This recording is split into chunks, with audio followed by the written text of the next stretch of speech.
Well, where we left off last time was you had just finished defeating the Black Spider and kind of looted his stuff, and you found the brother that's still alive, uh, Nundro, and brought him back and reunited him with Gundren, and found out that you are still have quite a bit of this cave structure to go and explore, trying to verify that it's safe for Gundren and his brother to start mining, and hopefully get you guys each, 10% of profits. Um, but you know that east of the Bugbear area, and probably east of where the chasm is, it's been marked on a map that it's not safe. So you got a pretty good idea that there's still some nastiness left in this area.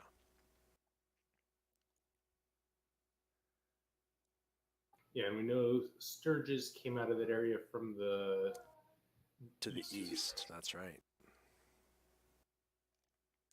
But you guys did complete a full rest with no issues, so maybe you've taken care of them.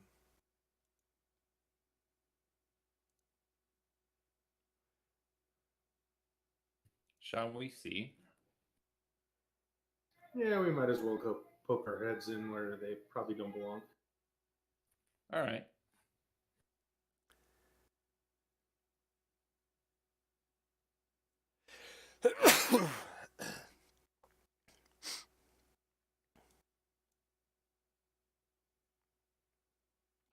All right. Well, let's see. Nadia will do what Nadia always does. She will stealth. I guess I should press my press to talk when I try talking to you guys. I do it all the time. The area I'm standing in is there's a cave down at the bottom of that pit, right? Yes, that's a cave entrance that goes to the east. And you guys have a rope that gets you down to the bottom of the ravine. Right. Oh, could I get the map? You should be double clicking on your token picture in the upper right of your character sheet.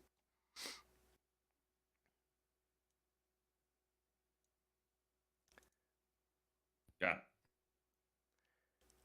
Perfect.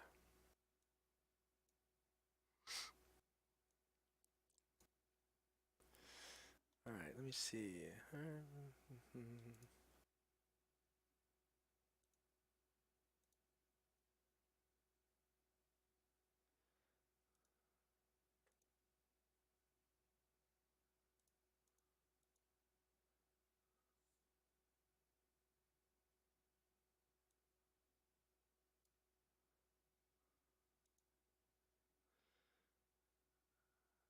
I'm just looking at everybody's perceptions, passives. All right.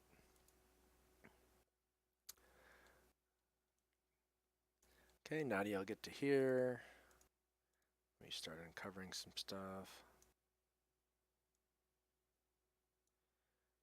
See a little bit there.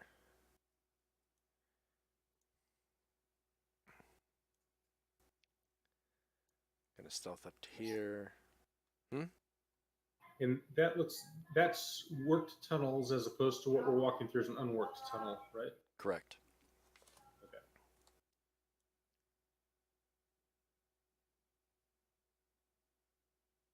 Hold on one second.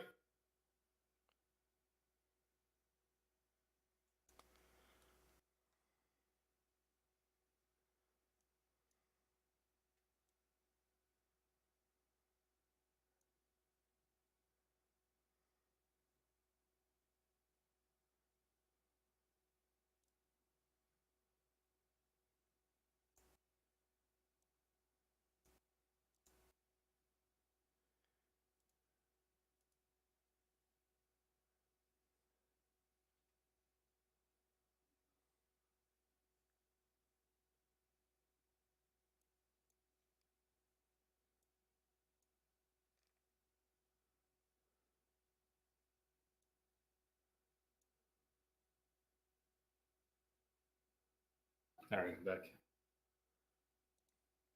Okay. As you guys start coming into this lesser worked area, you can see that there are many tunnels that intersect at this natural 30-foot high cavern. The walls are carved with simple relief showing dwarf and gnome miners hard at work. Uh, Below them, nearly 2 dozen skeletons and rusted scraps of armor are scattered across the floor. Some are dwarven skeletons, and some are of orcs.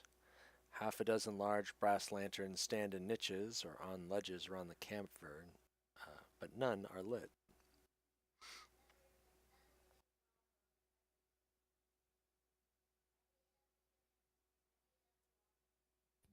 We should be very careful. And let's see something here. Yeah, I guess, are they scattered as if they were fighting each other here and died, or are they scattered as if something else has dragged the bodies in here, or bodies or bones? Nope, they are scattered as if they were fighting here and died. It actually looks like a pitched battle was fought here, with dwarves seeming to find more towards the deeper portions of the cave structure, as if they're defending from the orcs coming in from the exterior. The south looks like that was probably the exterior that the orcs came from. Bogner and Dalen, give me a stealth check. Perception check real quick.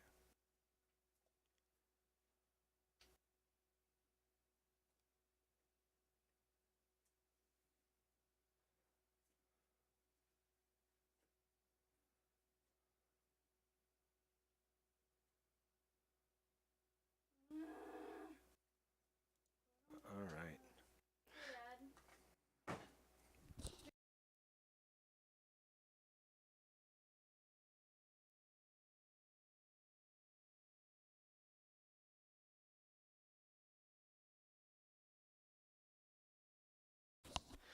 All right. So let's roll initiative.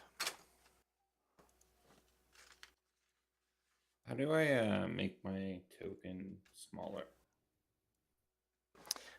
Hold down the control key and then mouse wheel.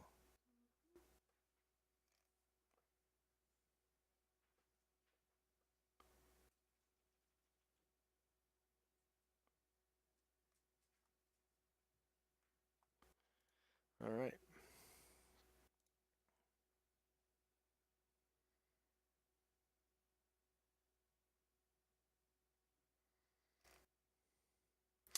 All right. So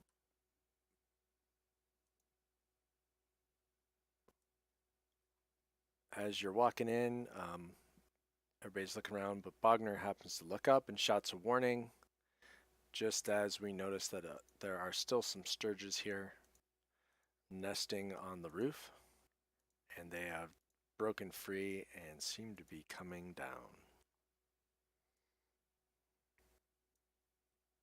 Oh, fun.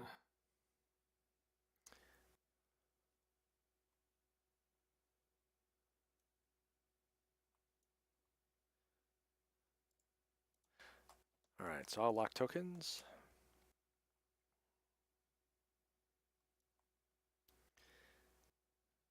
And they're 30 feet high, so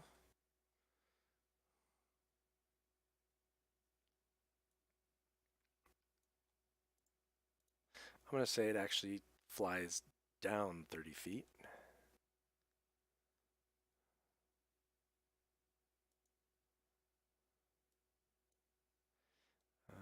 Where's this guy?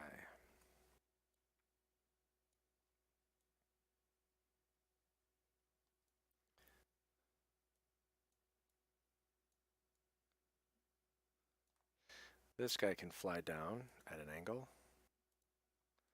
and try to take a bite out of Nadia. Wow.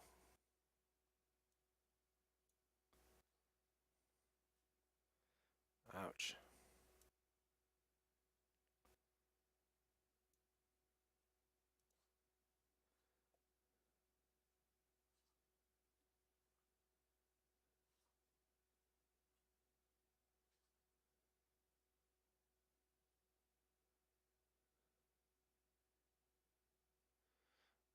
I'm not sure I like that. We'll see how that works, how that damage effect works. Okay.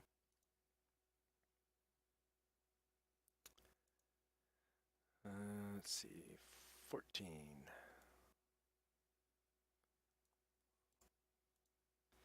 He can fly down. Try to take a bite out of Bogner. Misses. All right, Dalen.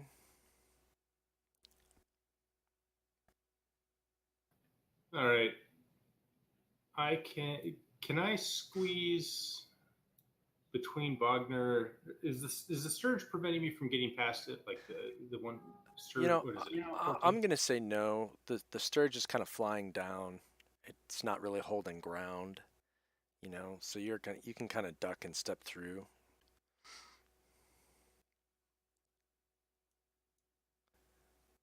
Because I'd really like to move to that area. Okay. You move to that area. And I will attack the Sturge 7. I assume there's a minus with it on Nadia. Yeah, -2. Since it's stuck to Nadia.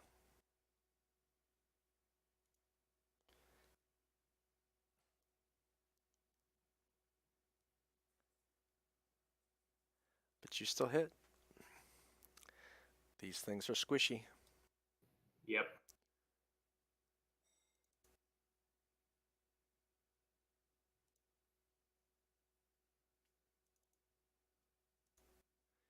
And that's it.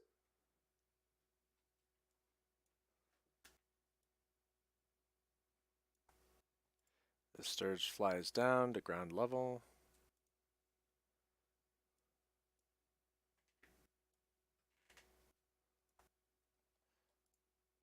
This one flies down to ground level. This Sturge dive bombs Nadia. Oh, but critical miss. Actually, let me see something here. No, okay. Misses badly, but avoids crashing into the ground.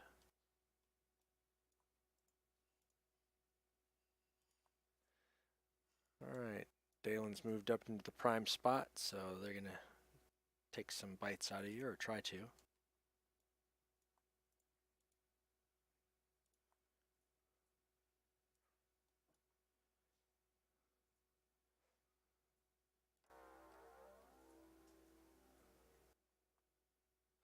Alright, Evander.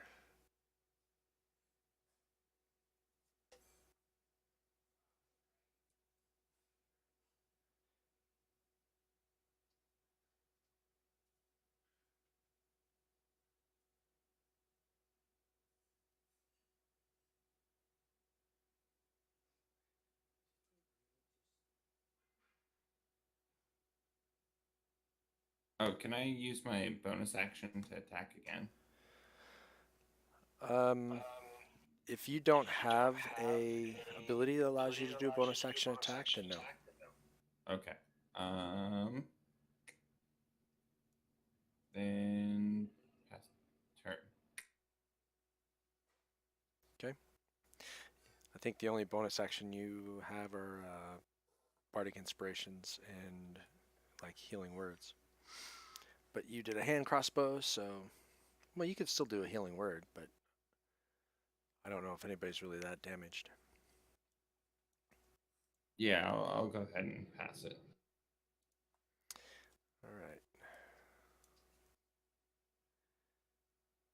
Dalen is doing his job with that big shield of his.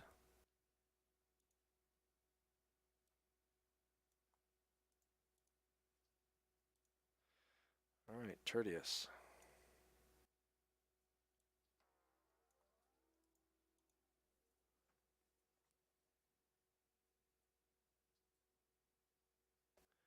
All right. Kevin said he will be on in a little bit.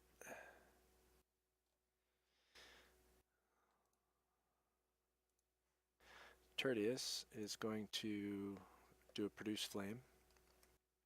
He thought about a breath attack, but since there's, 3 of you right there in front of you, he's actually going to sidestep a bit. And then he's going to produce flame on Sturge 14 in front of Bogner. And he's going to miss. All right, Bogner. Does Bogner get advantage? Yes, he would.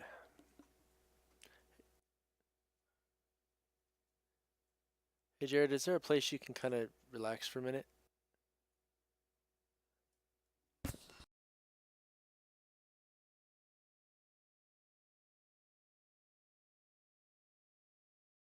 I guess I should have targeted the guy, shouldn't I? So do I drag the result on top of it? Is that the easy way, or? What are you trying to do? I was trying to attack Sturge 14, but I forgot to target him. So left click on Bogner so you can see the highlight, and then control left click on the Sturge. There you go. Oh, right, but on the attack that I made, do I? Oh, you can just drag that from the chat window on top of the Sturge 14. Yeah. There you go. And don't worry about it saying Dalen. It's just because you've still got Dalen highlighted. Yeah. Right. All right, Bogner splats one.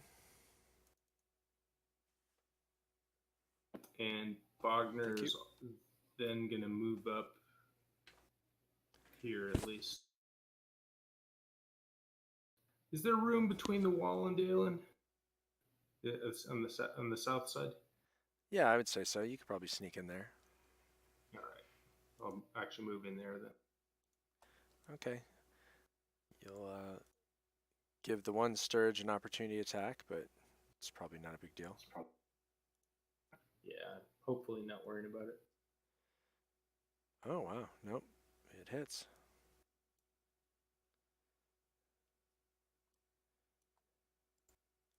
And he gets drug as he kind of attaches to Bogner as you go by. Okay.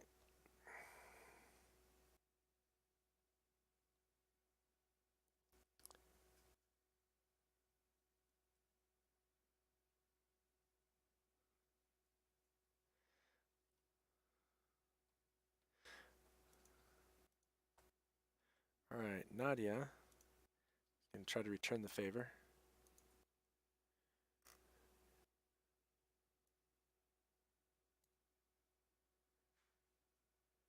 She's going to miss.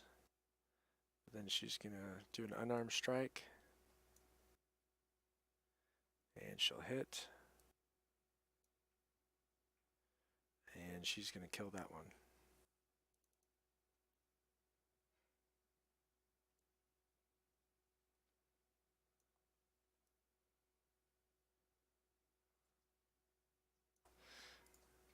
And then Nadia is going to back out of the way so Evander or whoever else can get shots. From behind. All right.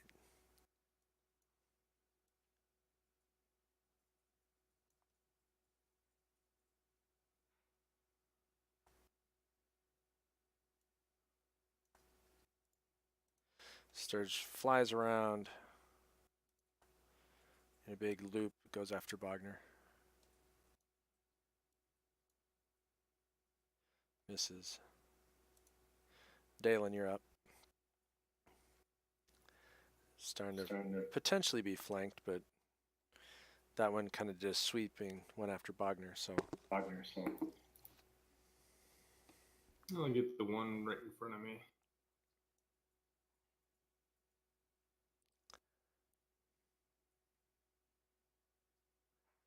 Or maybe I won't.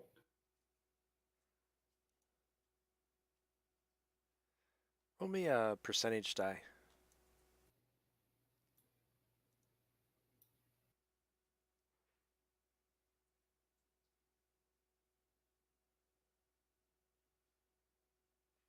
That was actually for Dalen. All right. Back and forth. You, your weapon slips and you drop your sword. Oops. It's an action to pick it up, right? Yep. So Okay. if you have something else, you might draw something else instead. Yeah, I can use the javelin hand to hand almost as well.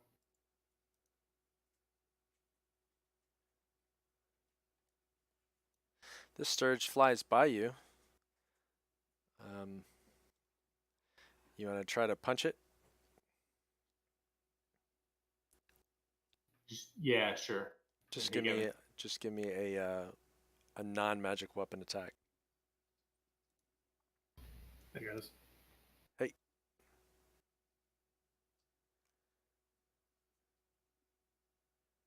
Oh, it targeted the one I actually had targeted. So how do you get a +1 for your effect? That's a good question. I just dragged the Oh, javelin. maybe it's your strength. Your strength probably gives it the +1. Your gauntlets of ogre strength. All right, we'll roll your damage. An 18 would still hit, so either way. Okay. Which damage is Oh, it? just roll a d4. You know what? Yeah, roll a d4. Actually, As long as you don't roll a 1, it's dead. I had an unarmed fist, which only had a +3. Unarmed is plus strength. Although, again, I had the wrong Sturge targeted, so you probably need to correct that. Yep. Already done. Hey Jeff, when you get a chance, release Wagner. He's released. And I've cleared owner, so you can grab him again.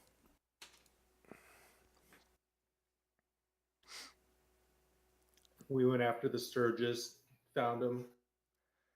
Actually, you did, Bogner. You were one of the only ones who actually decided to look up to the ceiling.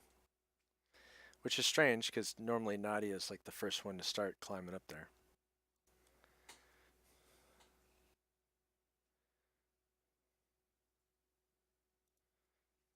Just as well she didn't, because they would have attacked her up there and we wouldn't have been able to do much. That's probably true. All right, Sturge 9.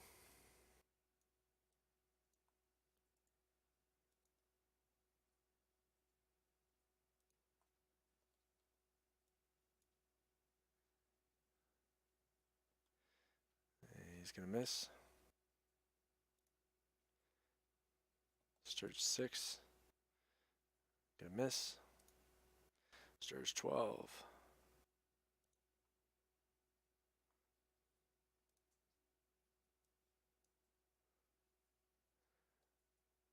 Going to hit. For almost max damage. All right, Evander.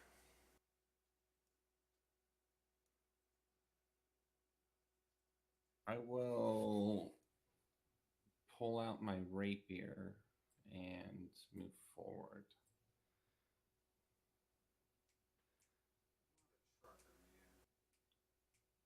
Can you?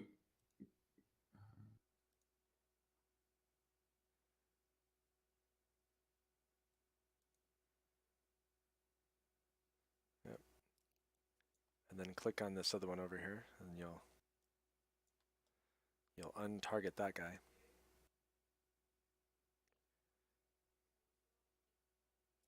Nice.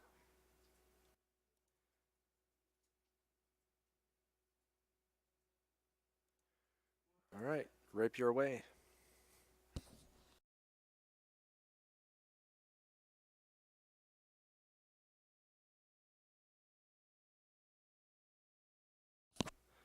Wah, wah, no dice.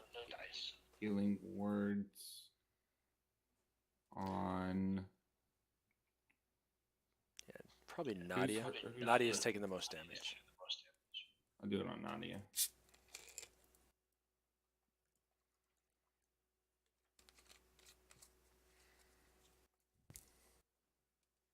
I'm reveering. I'll be right back. Max healing word. Very nice. All right, and that's turn. All right. So just remember that if you're going to do a healing word, you're going to want to drag it onto Nadia on the map, and then it'll apply to Nadia. Just rolling it like you did applied the healing actually to the Sturge that you had targeted.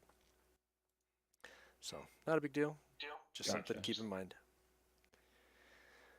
Okay, Sturge 1.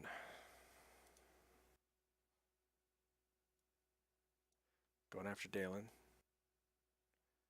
Misses.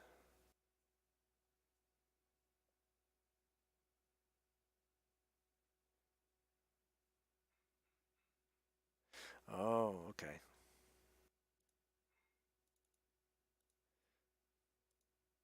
All right, Sturge 22.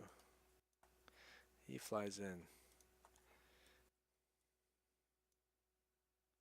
Also misses. Tertius.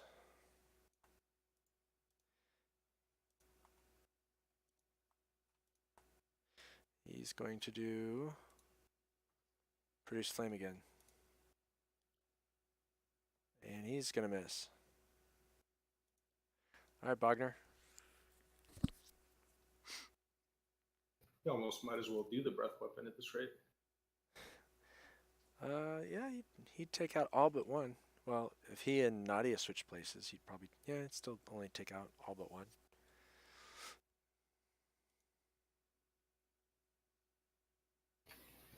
All right, I'll take a swing at number 2.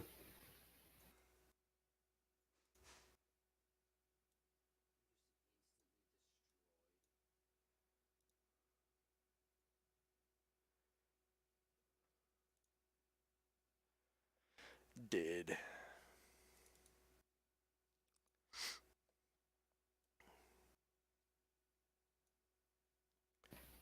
And I'll turn around and kind of face the 2 on the other side of me before I end my turn. Okay. So just, there's no real facing per se in the rule set. It's kind of known that you know that stuff's behind you and you're moving around and turning and twisting to try to avoid. Well, I'm just trying to prevent from being flanked by them. Right. Well, being up there against the wall, that helps a lot. All right, Nadia brings her staff to bear. This time she hits.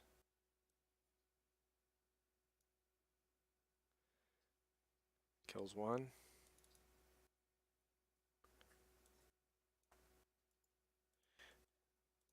She's going to squeeze by and do an unarmed strike. And going to miss. But going to step over here.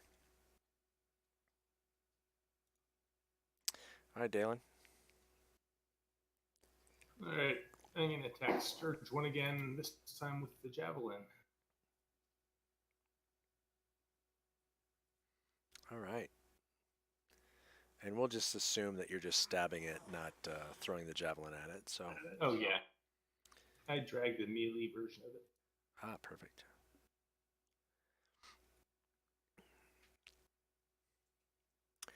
All right, you stab the Sturge, and then you kind of have to give the javelin a little flick to get the dead Sturge off of you.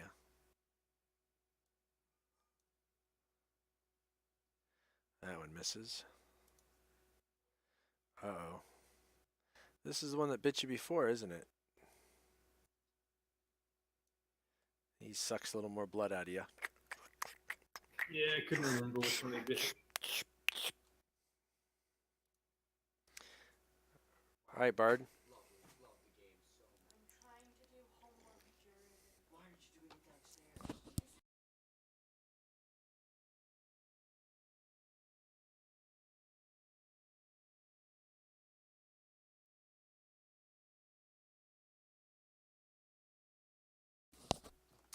All right, you're going to have you move up.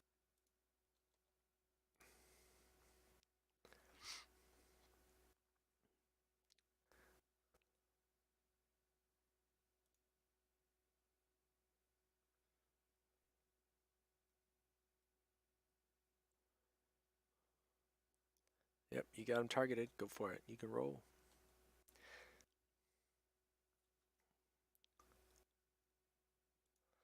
Amon, do you have the combat tracker up?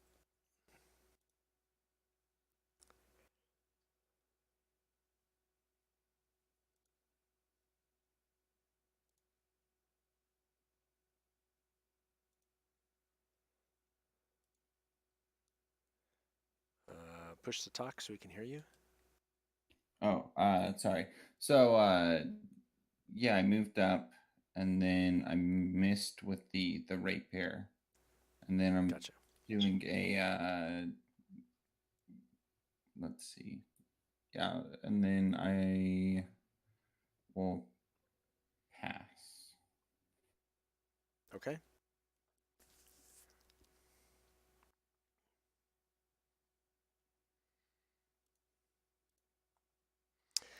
All right. Well, the Sturge is going to stop trying to chew on Dalen because it's not working, and another Sturge is already sucking on him. So he's going to go after. Oh, I don't want to do that. My bad. Hold on.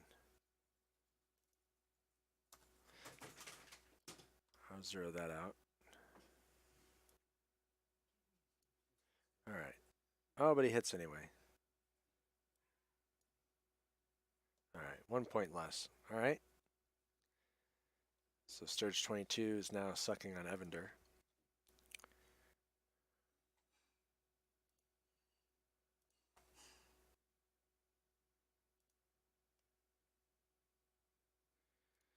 All right, Tertius is going to attempt produce flame again. And he's going to miss. I picture him back there like trying to light a lighter, and he just keeps getting the sparks.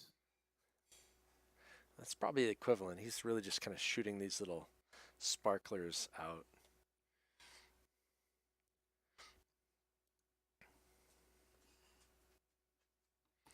Wagner hits.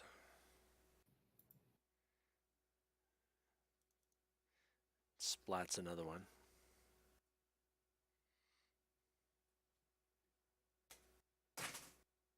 All right, Jared, get off.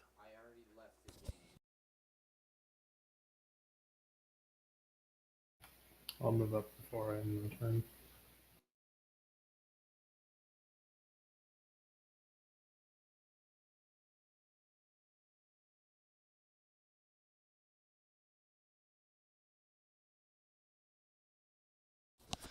All right, sorry. I'm trying to deal with my son. All right.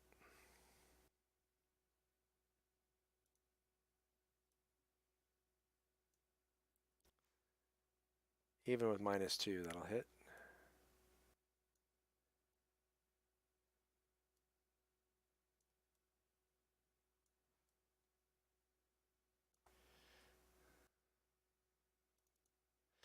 And then Nadia's going to run all the way around to the other side.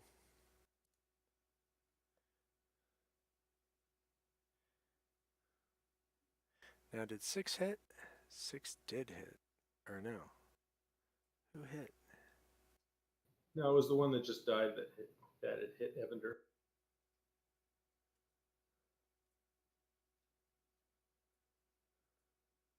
Well, I have a feeling this one's going to die pretty soon, too. Maybe not. Not when you roll 2 2s with advantage. All right, Dalen. You have advantage to hit the Sturge.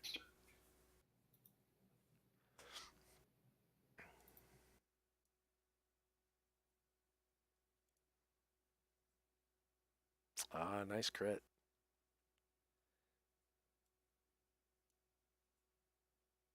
What's funny is I just dragged the D20 I was going to say, that looks like he just... All right, roll an attack with advantage here.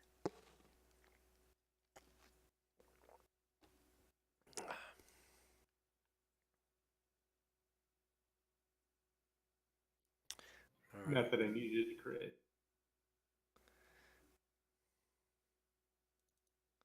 All right, and with that, you guys have taken out the last of the sturges that seem to have been nesting here.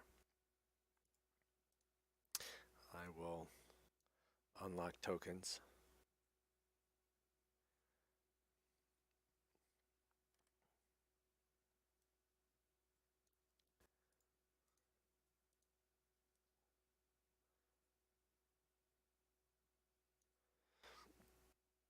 He looks down that way. Wagner's gonna look south. Wagner sees what looks like a collapsed passageway. Wagner, based on the kind of the murals and the worked hall, you kind of get the sense that this is where the main entrance was from long ago. And while you missed it, in this cavern, I'll throw it up again. In this cavern, there's reliefs of dwarves and gnomes working, and there's 24 skeletons in armor, and they're a mix between dwarves and orcs.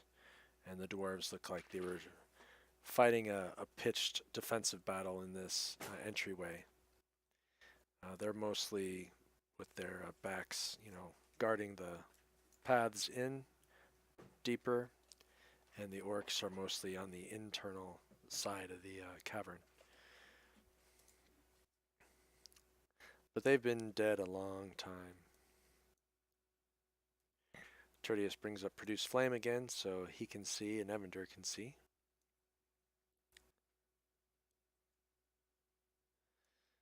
Nadia will peek over here.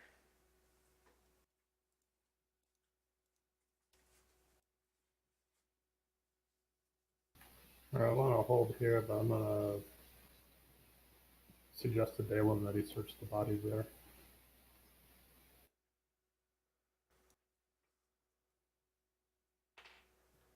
All right, I'll search. Okay. I assume you pick up your sword too? Yeah, that's actually the first thing I would have done. Okay. You can give me an investigation roll.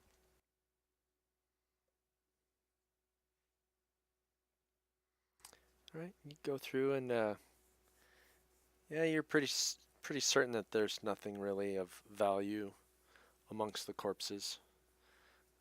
Most of the weapons were mundane, and now they're pitted or rusted.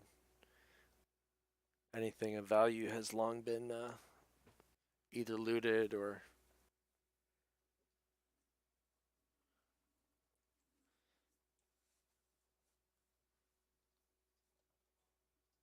perhaps found by the black spider that you guys have already cleared out.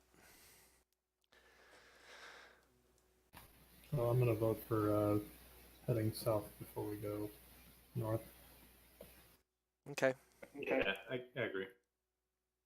Nadia does what she normally does.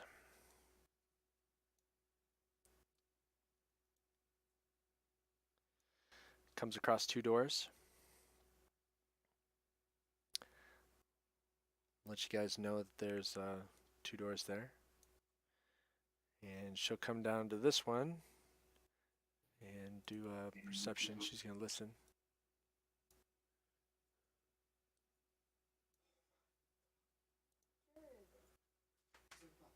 I'll listen at the one I'm next to.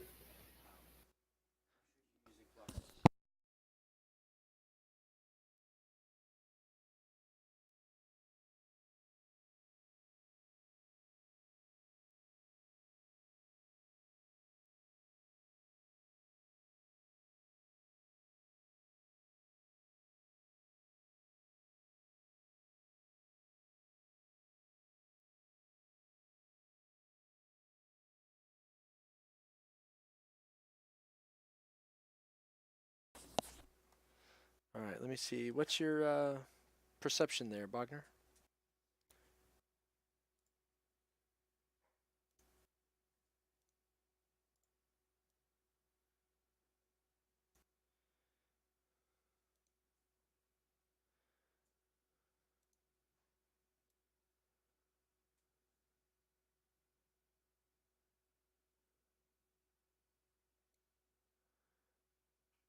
All right.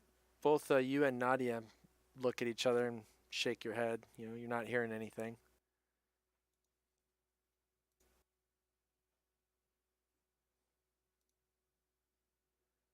Are the doors locked?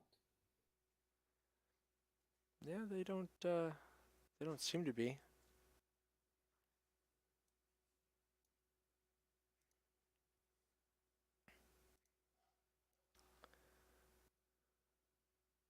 All right, well, I'll go ahead and open the one that I'm at and swing it wide. Okay. She busted wide open there.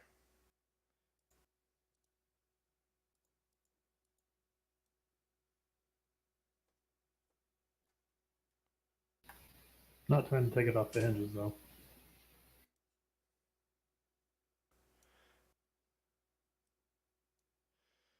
All right.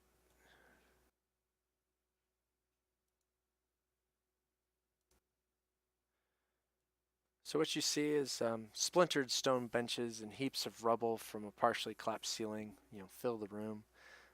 Amongst the ruined stone bunks and toppled weapon racks are bones of several dwarves and orcs. This looks like maybe a front barracks or a guard room of some kind.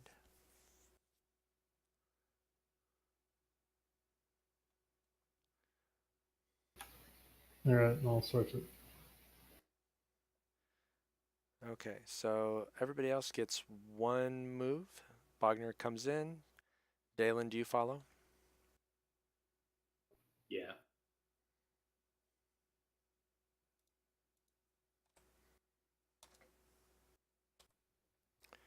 I'm gonna see if there's any traps in the room, anything like Well, that.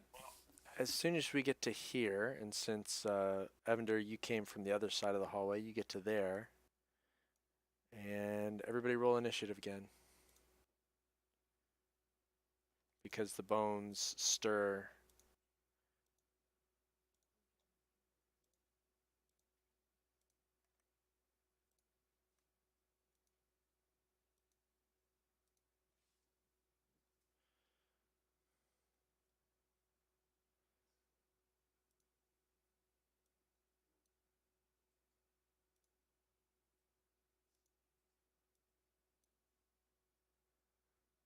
Much better initiative by everybody.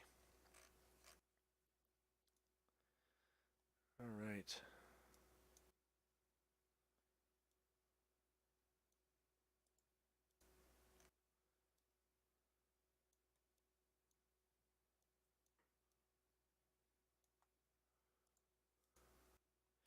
Nadia's going to run in. And she's going to work on one skeleton.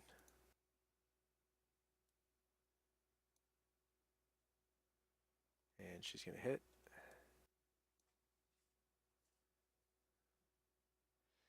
And she connects with her staff. And skeleton, you expected it to take some damage, but instead the skeleton like literally explodes. And then you guys remember that, oh yeah, bludgeoning seems to be very effective against these skeletons.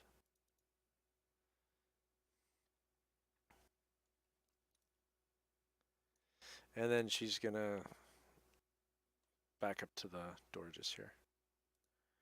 All right, Dalen.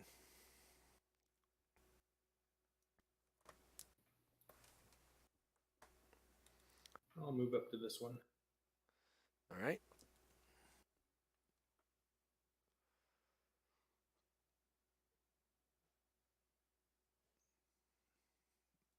You hit.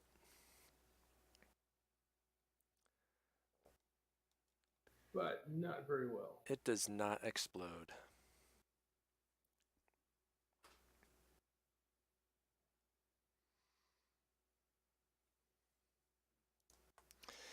All right. It's going to return the favor. And it's going to miss. Tertius.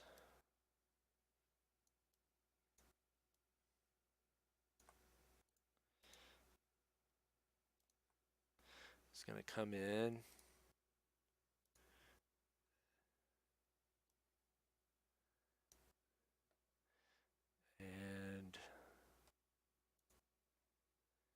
He's going to use a flaming sphere.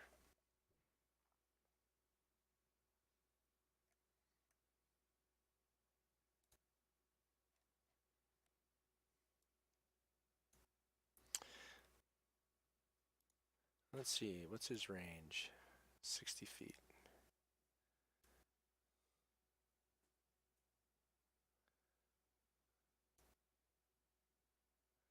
So I'm just bring it here.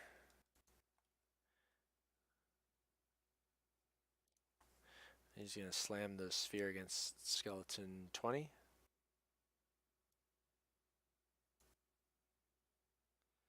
And it's going to succeed. But it's still going to take some damage.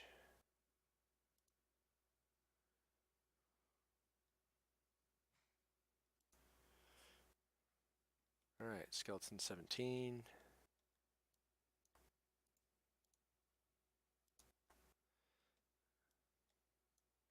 Steps up and swings at Dalen, who blocks it with his shield.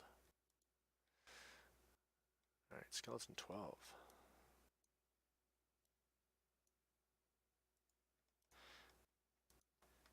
It's going to run up here next to Bogner with its short sword. And he's going to miss. Alright, Bogner.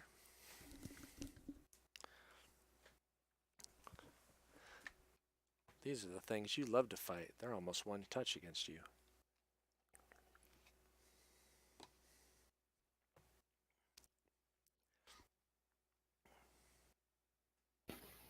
No, it's looking for one that took a swipe at me.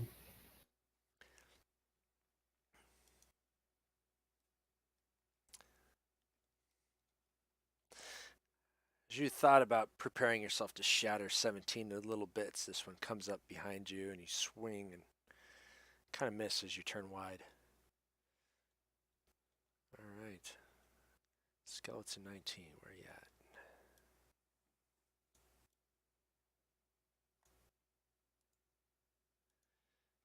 He's going to run in.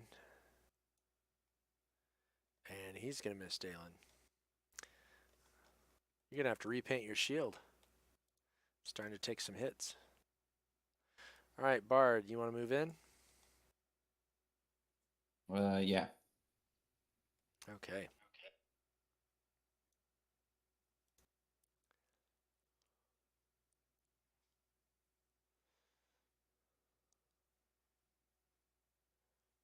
Alright. Reaches out and places a hand on Dalen's shoulder. Heals him for quite a bit. Anything else? Nope.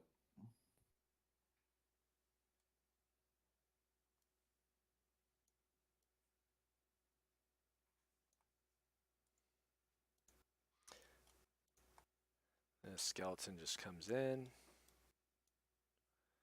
and misses.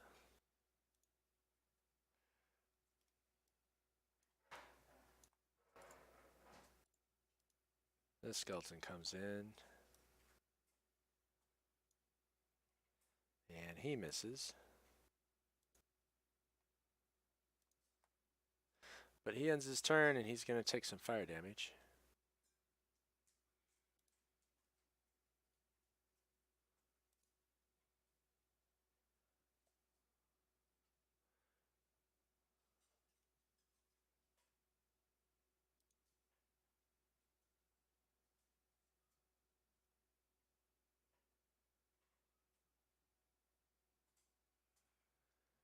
Alright, 18. What's he going to do? He's going to go there. Hey guys. Hey, Jerry. Hey, Jerry. Just in the What's middle of up? a battle fighting some skeletons. Let me know when you're on the That's table. fine. Continue on, and I will join shortly. I'm just getting in the house. Yep. Go ahead and prep. Get your drink. Get settled.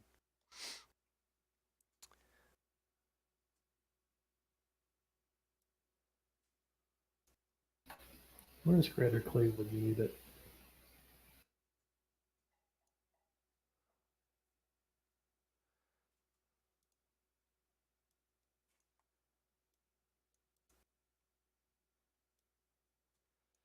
And this skeleton just runs up here. All right.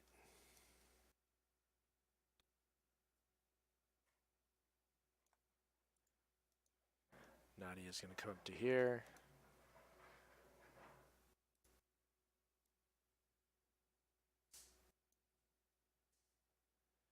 And it's going to hit.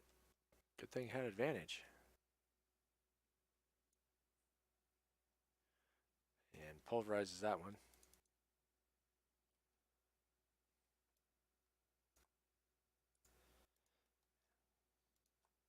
Moves up. Oh, gets a critical hit on an unarmed strike. Boot to the head. And it also explodes and falls to the ground. And the head blows up anyway. And then backs away just a little bit.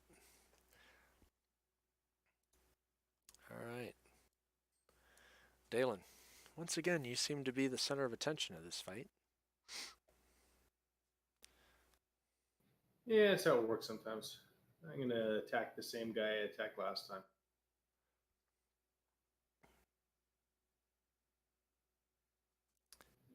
Not very effectively. Give me a percentage roll.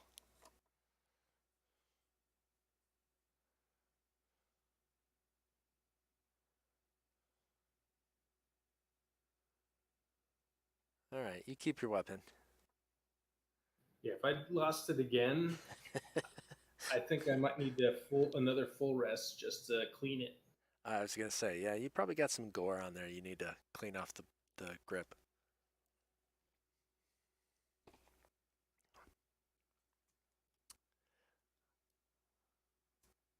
All right, skeleton 5, swinging, missing.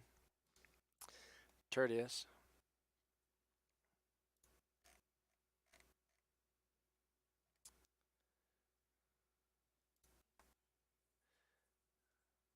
With his bonus action,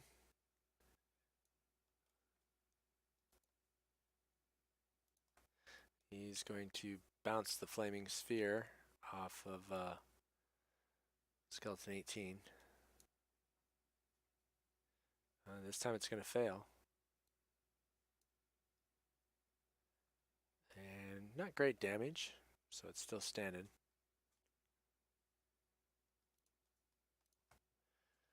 And then he's going to do a produce flame against the other skeleton.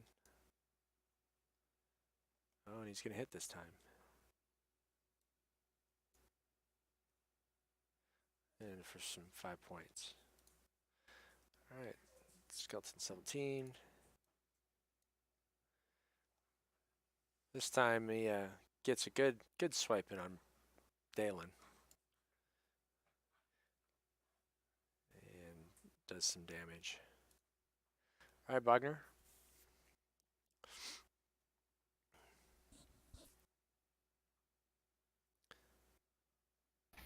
I'll aim for the one that just attacked Dalen.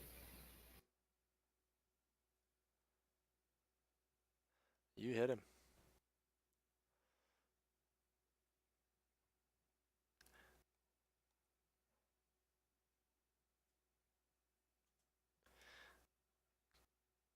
This one crumples. You just like nick him and he spins around. Doesn't quite fall though.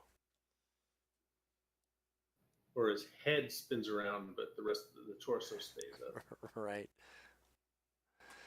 And skeleton 19 swinging and a missing. All right, Evander. Not much left of the one skeleton closest to you. Yeah, so I will use my action to help Dalen.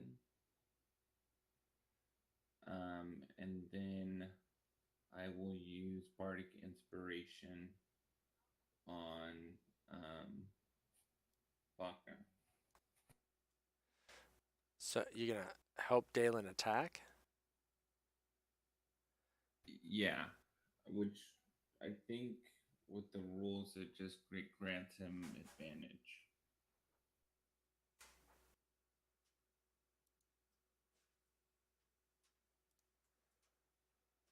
Yeah, I'm not. Let's see. Let me pull up.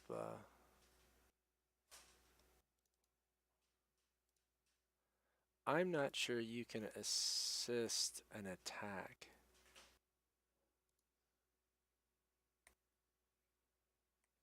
Alright, help. You can lend aid to another creature in completion of a task. Gain advantage on the next ability check. Performs a task you're helping with. You can aid a friendly creature in attacking a creature within 5 feet of you. You feint, distract. Okay, so you can do that. Yep, you just need to move closer. Okay. So he will have advantage against Skeleton 17. Okay. All right. And then that'll be it.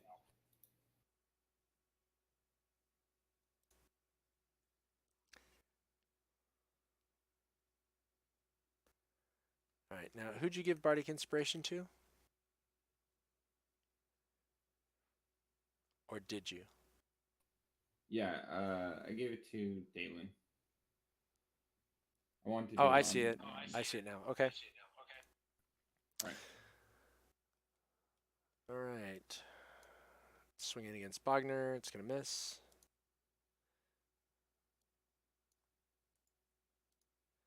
Oh, but 7's going to take some more flaming damage.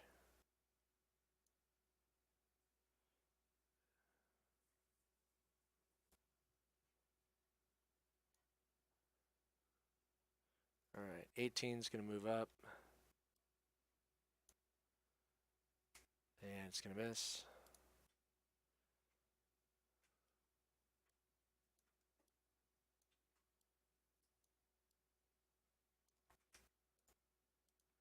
Skeleton 1's going to run around.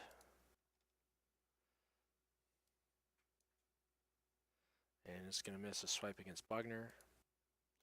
And top of the order, Nadia's up.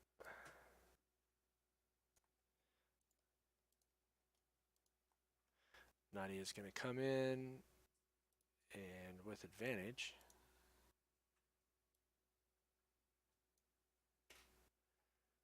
And hits. And crushes 1.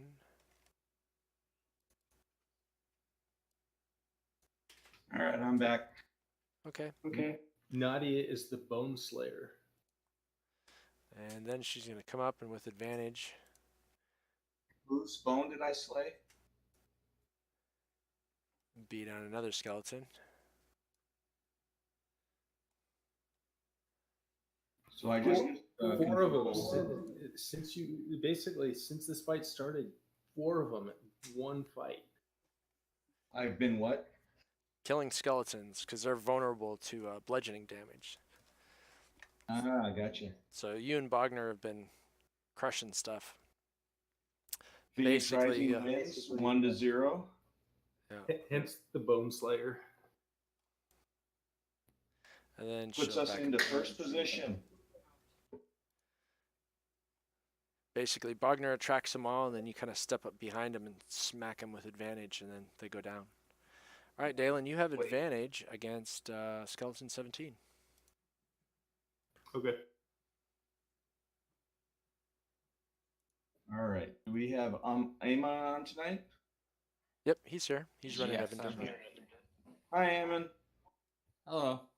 How are Or you it's, doing? it's Amon, right? More like almond than Amon. Gotcha. Yeah. All right. Dalen succeeds. I've rolled 2 1s for damage and 2 1s for attacks already tonight, so that's good, I think, right? That's great. By the time you guys face the Ember Hulk, hopefully those ones will be gone. Yeah, I mean, I've only rolled under 10 so far tonight. All right. Anything else there, Dalen? No. Skeleton 5 is still alive. It is utterly amazing. Oh, and he hits for minimum damage. All right, Tertius. So you've got your flaming sphere out there in the back. All right. So have I taken control of him now? Yes, you have control of him now. All right. And so we've got Skeleton 7, who he's close to. Skeleton 19. Okay. So can I go ahead and smack Skeleton 7 without worrying about hitting Bogner or Yep. Evander? Yep, no All right, problem. I will do so. Let me unhook Skeleton 5, hook Skeleton 7. And if I'm too loud, please let me know. I've been drinking for like 4 hours. You just came All back right, from a so soccer match, so of course you have. I was drinking before that. Oh, All right, so it needs to save, right? Save, yep. I was on a call today ugh. for a IT deep dive from 6:30 until 3:30. That's even worse. My brain was dead, and I started drinking after that. So I What? might have started drinking during that. I was thinking I so. wish I could have. It failed, and it's going to take a good 10 points of damage, and it's going to drop.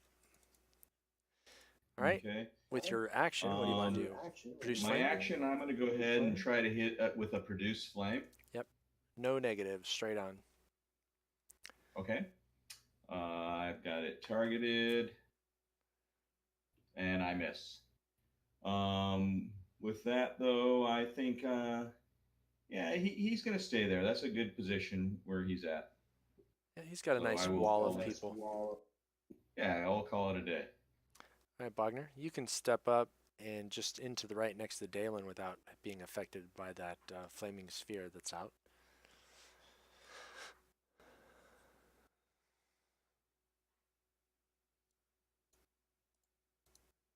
Right there, you're still good.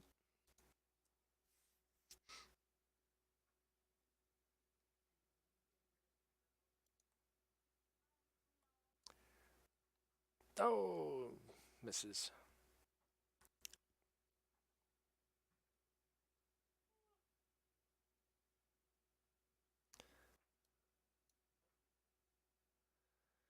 Nope. It's still going to swing at Dalen. It actually hit it last time. Or hit him. Yeah, he misses though. All right, Evander, you're going to swing to the right. Okay. Go ahead, help Dalen again, distracting, and then All right.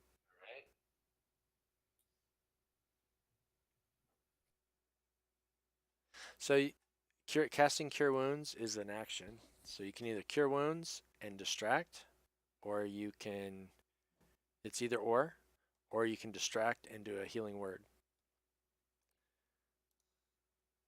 we'll just go with the healing, and then I'll just stay where I was. Okay. And your turn then. So he's going to move back behind Dalen then? Are you going to move back? Or Well, you he said never he was going moved to at all? stay where he was. Oh, never move at all. Yeah. Okay. Yeah. All right, Nadia. All right, can I squeeze between Evander and Tertius? Oh, yeah.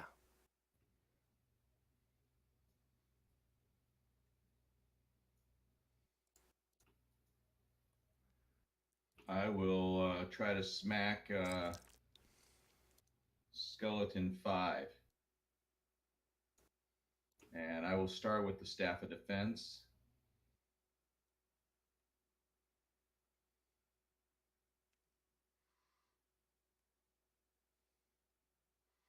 And it shatters. And then I can still move and attack, right, as a bonus action? Yep. You can move 5 feet and do an unarmed attack. So I'll move, and I will try to hit the next skeleton, Skeleton 19, with an unarmed attack. But I will miss, and I will end my turn. All right, Dalen. So did we do a short rest or something? Because I have all my key points. So you guys haven't used. You haven't. You used guys any did of a my long key rest. points? You guys did. Gotcha. Okay. Thank you. All right, attacking 19.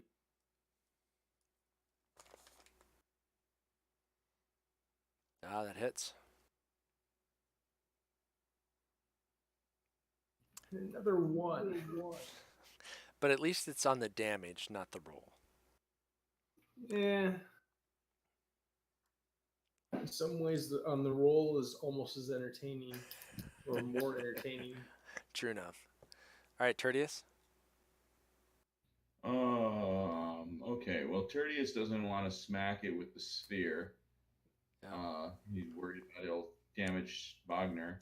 So he will just try to do a produce flame Okay. on Minus 2. 19. Okie doke.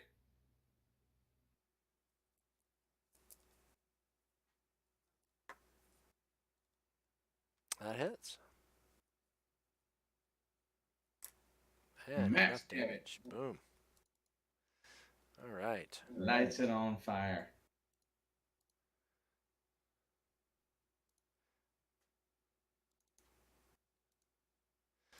All right. So as you guys finish the last skeleton, you look around and nothing really seems to be, obvious. Some of the weapon racks actually still have some weapons attached to them. A couple pole arms, hammers, hand axes. One or two might even be serviceable. You don't see any arrows or crossbolts or anything.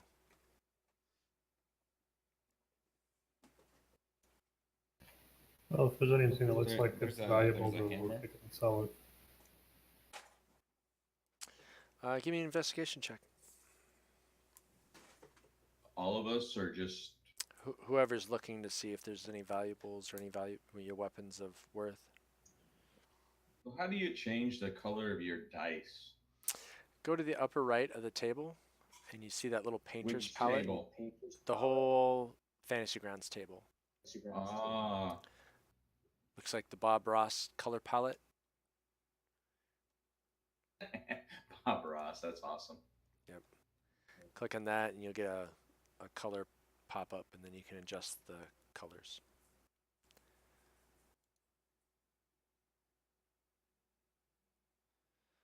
All right. So Evander's poking around. Yeah, you don't really see anything of any true value. I mean, you might grab a couple of the serviceable weapons and sell them for a gold or two, but they're probably more of a pain in the ass to carry out than to sell. Okay. You still want to take some, Bogner, or no?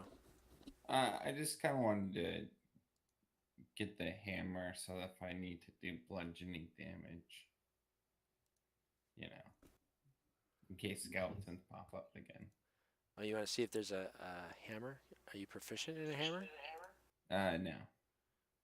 Okay.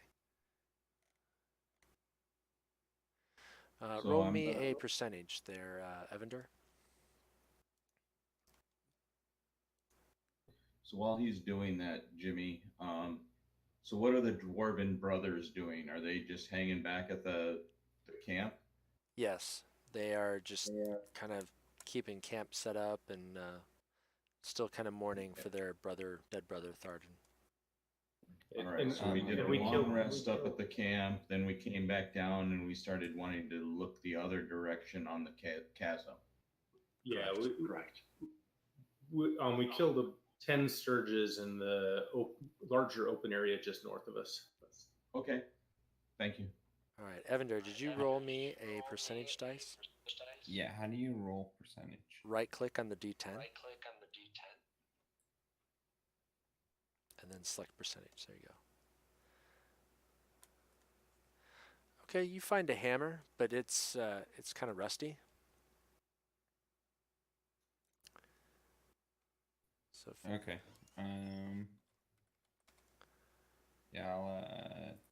Yeah, I'll just leave it there. okay. All right, so nothing else in this room, Jimmy? Nah, nothing really. You Okay. guys had listened in on the room across the way where you were, Nadia, on the right side, and Okay. didn't hear anything. Unlock tokens. And was Nadia kind of still leading as a scout? Yep. Okay. As a party, do we want to then kind of again listen and maybe look and see what's in this store? Yeah. Oh, well, we didn't hear anything the first time. Yep. Well, right. That could have changed. We've just been fighting skeletons. All right. Give me a perception again. That just means I don't trust Jim. Rightly so. Yeah, you don't. Still just as quiet as it was before Bogner opened up the box of fun to your left. Okay. It's not locked. It's not locked. Bogner decides that if we want to open it, Naughty will back up and let the heavies, move into position and ready her bow. You want to position yourself, Dalen? Yeah, I'll ready my bow too.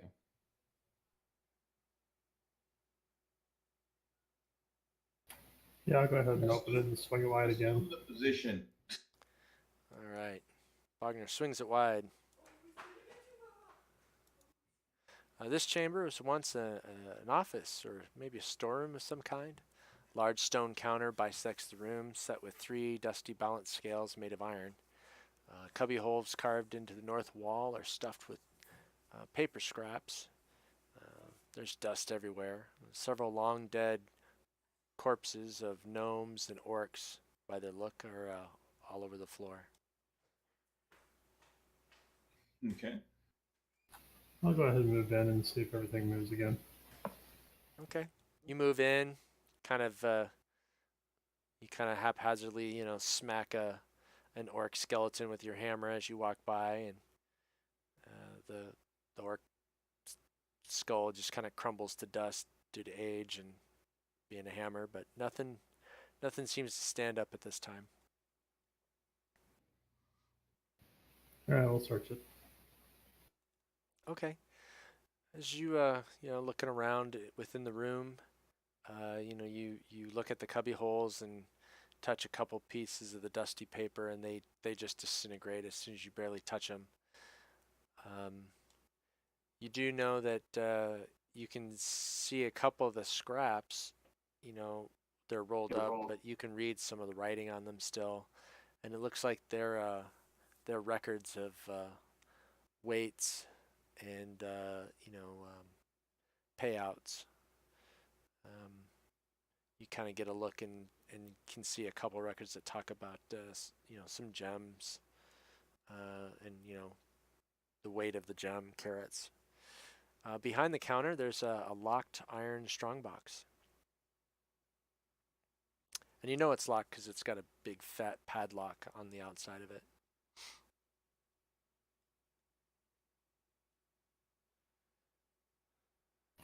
Is that the vendor that's the one capable of messing with it?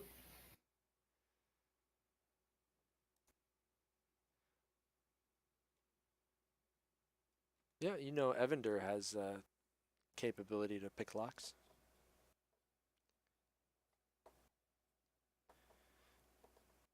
Aman, did you say something? Never mind.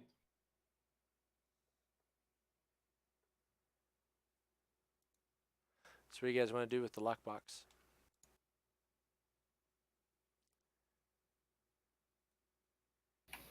The Lavender just tried and looks like he failed miserably. Oh, I see. Wasn't he coaching Nadia on some of this? Can she try it? She is not proficient yet. You guys want to try to crack it open? You guys got a what's the word? Crowbar or anything? You guys do have crowbars. Yeah. Yeah, we do, but I'm thinking like, is there a table or something in here? A table? Yep, there's a kind the of a lockbox. big, heavy stone counter. Can Dalen hold this thing and basically like set the lock on the edge of the table so I can try and just smash it? Trying to open up the lockbox. Amin, are you talking to us or Yeah. what was that? Could I try and open up the lockbox again? No. Usually I don't allow for repeated attempts unless there's, time passes or something else seems to indicate it.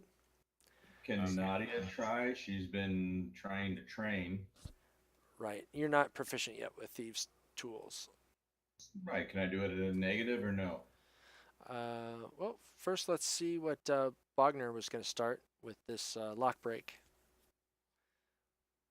Sure. Well, I was going to do that because you said that Nadia couldn't, but if she's going to has a chance at it, I'll let her try first. Well, let's see.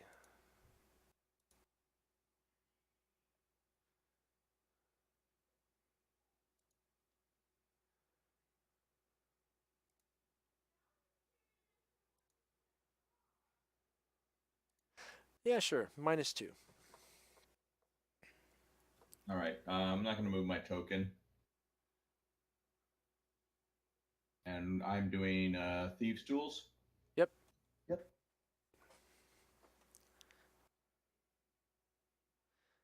Okay. You don't break your thieves' tools, but you also don't open it. All right.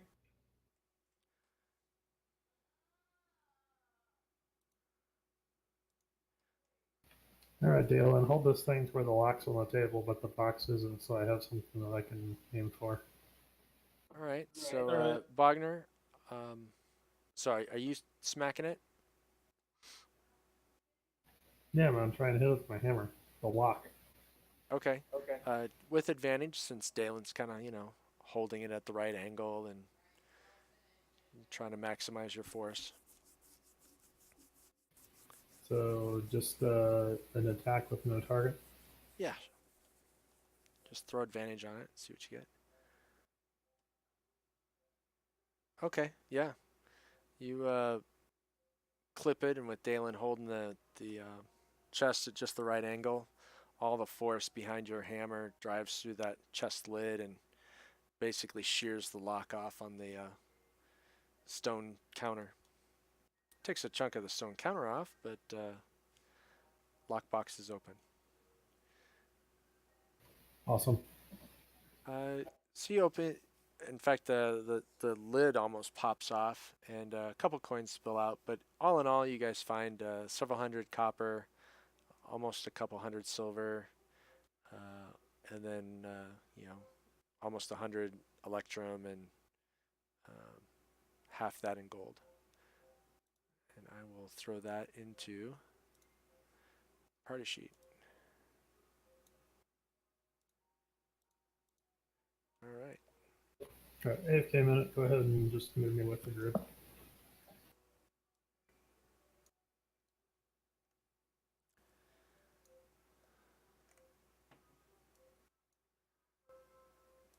I was going to refill my beer too, so be right back. Alrighty.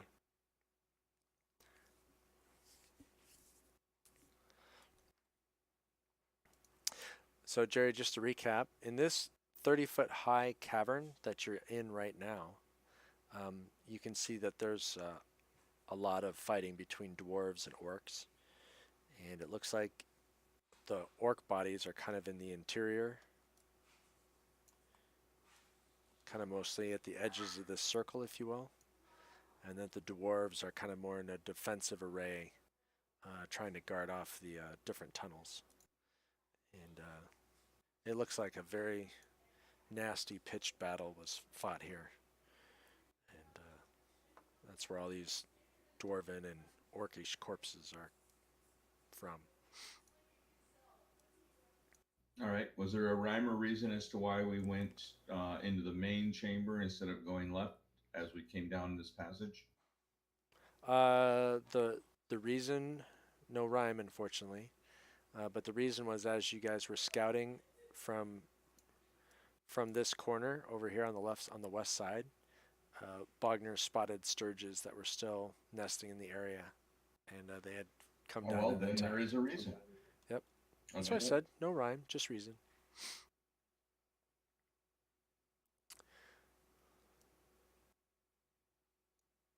So when when everybody's back together, I will ask the folks which direction do we want to go? Do we want to go back up and look at this first passage? Do we want to stay on the second passage, or do we want to investigate this like natural passage?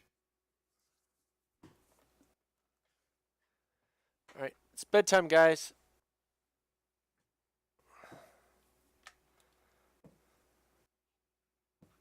I say we head to the right and kind of work our way back to the entrance. That totally goes against all of my D&D knowledge. Yeah, and I was actually going to suggest let's go to the left, like usual. We need to educate Aman on why I never go right. So, how long have you been playing Dungeons and Dragons? I played a little when I was like I probably played for about 6 months when I was like 13, and then I'm All right. Well, how old are you now? At 20. Oh, I hate you. I just turned 49. Okay. I played Dungeons and Dragons forever, and back when it was truly all pencil and paper, I determined, since I'm a righty, you always go left so that when you're actually mapping out a dungeon, you don't get all the graphite on your hand as you're going left to right. If you go right, you're always dragging your hand over your mapping. Gotcha.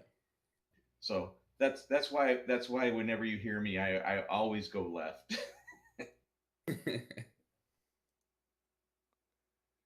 And to really date us, to me, that's the original Bard's Tale discussion.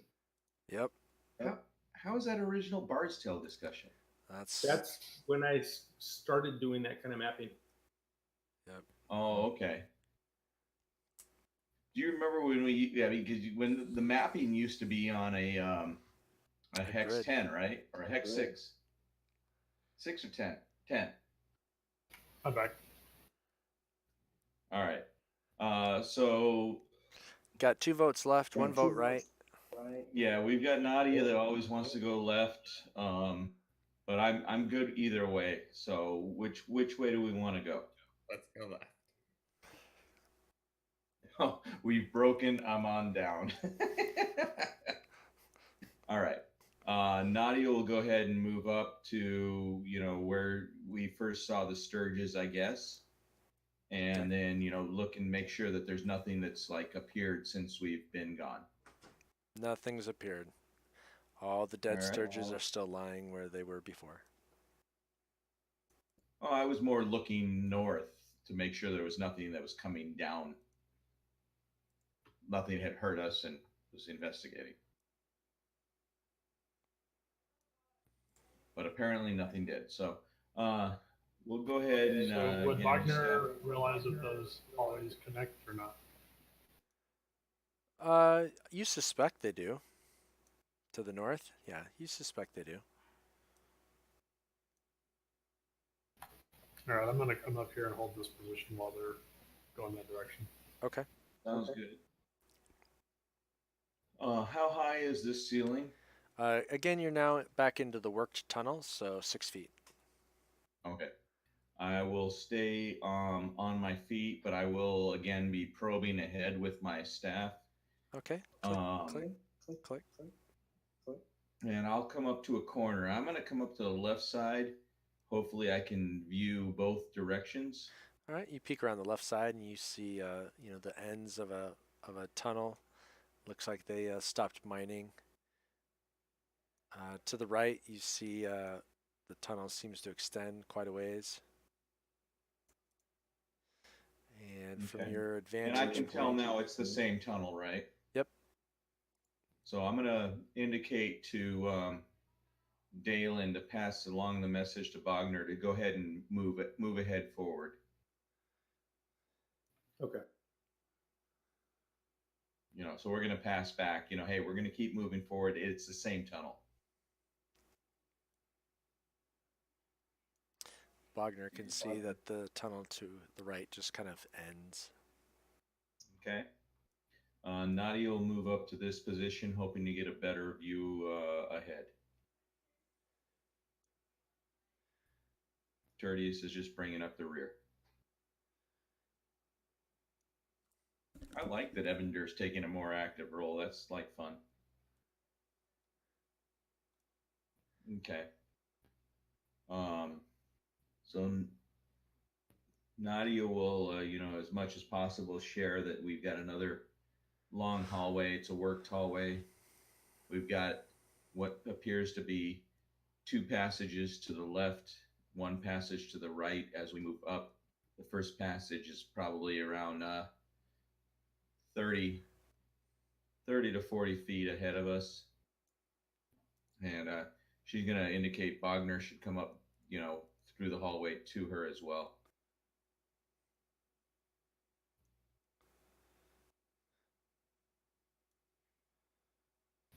I'll come up to here, but I'm also going to say that it looks like we have a passageway behind us that doesn't necessarily connect with anything we can see right now. Agreed. And just out of curiosity, this has nothing to do with the game. It has to do with more with the voice. Kevin, you're very faint to me, but that just could be me. Is this any better? Yep. Oh, much better. I've got Kevin set to 134% anyway, and I've got Amon set to 200. I have both of them set to 200. Kevin was still faint, but at that second time when he talked was way better. Yep. Okay. I just have to position the microphone better. Cool. All right. So we're going to go ahead and continue up, and Nadia, in true Nadia form, will continue up using the staff, kind of poking ahead, still trying to be as stealthy as possible. I'm going to come up to the corner and try to look around the left corner and see what's down that route.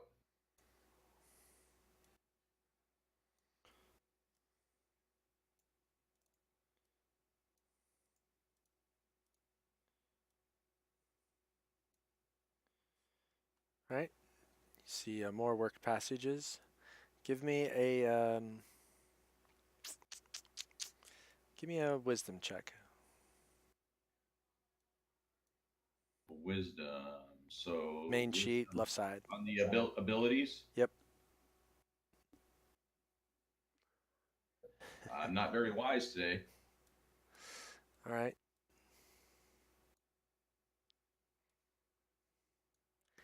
So you see what you see, just a passageway that heads to the west.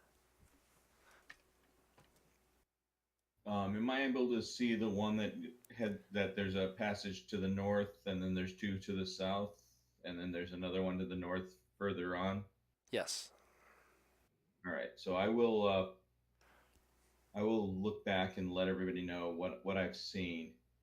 Down to the left, I can see that there's a long passage, at least 60 feet. There's a passage that's probably 20 feet in that's going to go north, going to go south. We got 2 passages to the north. One that's probably around 40 feet, another that's around 60, and then another passage south that's around 60 feet.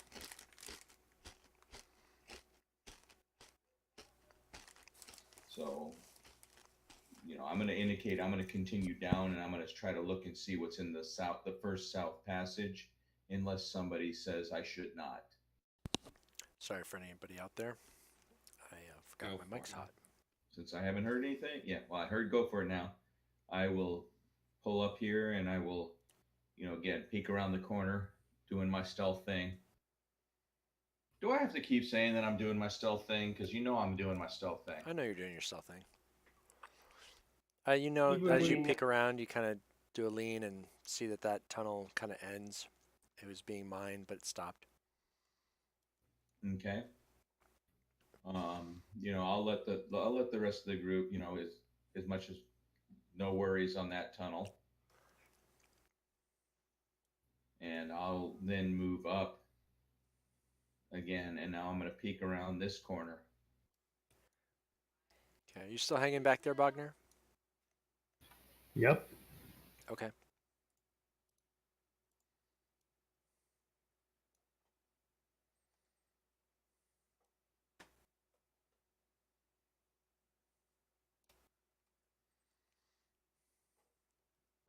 So it looks like it's more work tunnels that branch kind of east and west and northwest and maybe even northeast a little bit.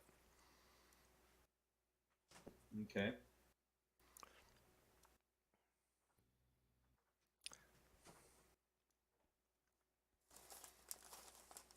And I don't see or hear anything. Can I do a perception check, see if there's anything I hear? Sure. So Bogner, the group has turned the corner and they are now out of your line of sight. You can still see some of the light that is being given off of Tertius's produced flame that he holds in his palm. So you can see like his shadow being drawn backwards and up against the wall. But otherwise, you don't have line of sight on them anymore. Right. Everything's quiet here, Nadia.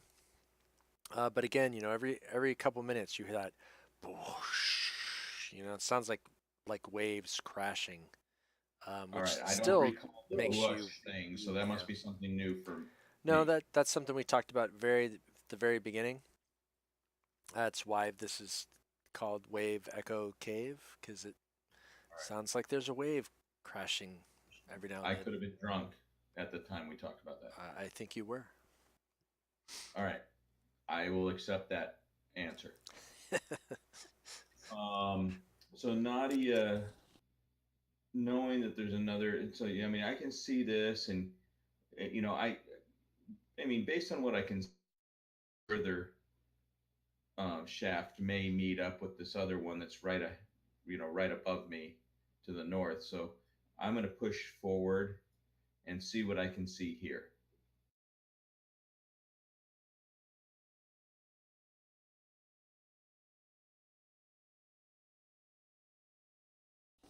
Yeah, by now you're starting to get the sense that you're kind of in a network of kind of the area that they were mining out actively. This isn't Sure. so much of a it's not being mined out for rooms or any utilitarian purpose. It's really more like they were following veins as they were cutting through the stone. Okay. But they were making it nice, finishing off the walls and everything else. So at this point, I'll pull back. I'm not gonna move my token, but I'm gonna pull back. I'm gonna tell, hey, let's get Bogner up here. It looks like this has worked, and a lot of these places are gonna meet up. Let's get him up at least to where you guys are, at this juncture. So where Tertius is where I'm asking Bogner to move up. I'm gonna ask Dalen to take the first route north. I'm going to take the next route north, and we want to go up so we can see that northern hallway. Okay. So, Bogner, you've been asked to come up. I think they want you there. no, we want him right where Tertius is. Okay. He's still our rear line of defense. We don't want to. Yeah, that's perfect, actually, Bogner, right there. Okay. He peeks around and you see the door there to your right, Bogner, but you don't see much more. A little bit of a peek into a northern. Actually, see what you got, 60 feet. Yeah. Yeah, he has You can 60 kinda see feet. that. Dalen has 60 feet, and Nadia has 60 feet.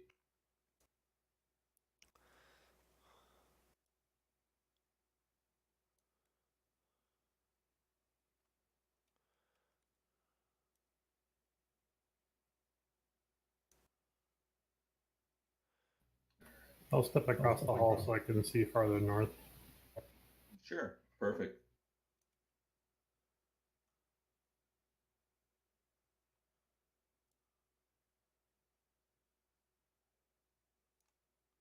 All right, Dalen, you see that. And I think that's about it. That's what you guys can see. Oh, okay. Bogner moved. Hold on. Yeah, he wanted to see further. That's enough that you can see that it ends in a mined out area. And again, Nadia will do a perception just to see if she hears anything, see if there's anything that,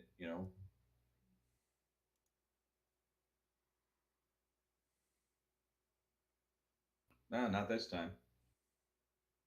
That was a nature check, though. Grab the wrong one. There we go. Still You don't see anything growing on the floor of the cave? I did not see anything growing.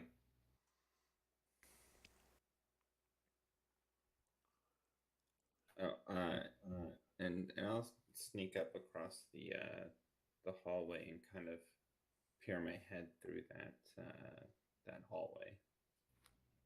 Cool. You're being stealthy, right? Yeah, at a 24. Yep. So what I'd like for you to do, Amun, next time is roll that in the tower in the bottom right. That way you can still roll your stealth, but you just won't quite know if you're really being stealthy or not. Okay. Do you want to open that up north of Amun? Evander? Yes, I will.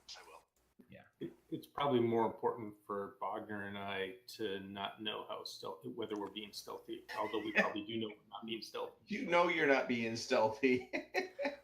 So, Evander, do you have a light source out? He does not. You've been hanging out with Tertius. Yeah. But he's back there. So he shouldn't be able to see that then. So I will be generous and allow you to see that far. Okay. So we know that there's a door. Doesn't look like a door. Okay. All right. I actually have a candle that I'll light. And I'll use Mage Hand to carry it around. Okay. How long does Mage Hand last?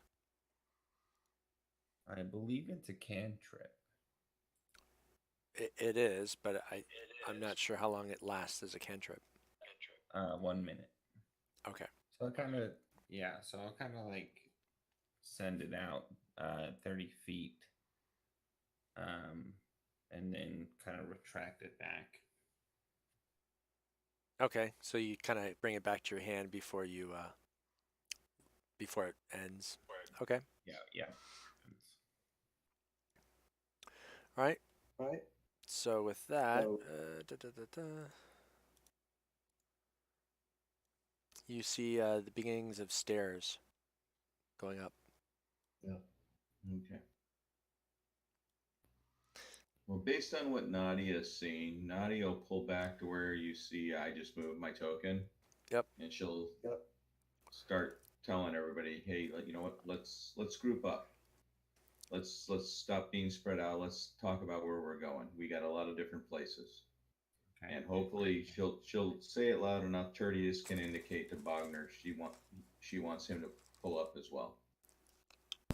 So we got some stairs here.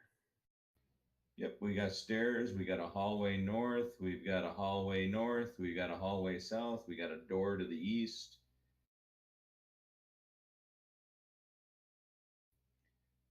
So in our traditional mapping, again, the way I ended up exploring dungeons, Nadia will indicate, hey, we've got a hall to the south. That'll be our left-hand turn. Let's go figure out what that is. That might be a dead end. Great, it'll end up being no problem. Sure. Evander, did you mean to roll perception? Oh, yeah, that was a while back. Who? Evander rolled persuasion. I wanted to know if he was trying to roll perception. So go ahead and roll perception in the tower for me. Okay.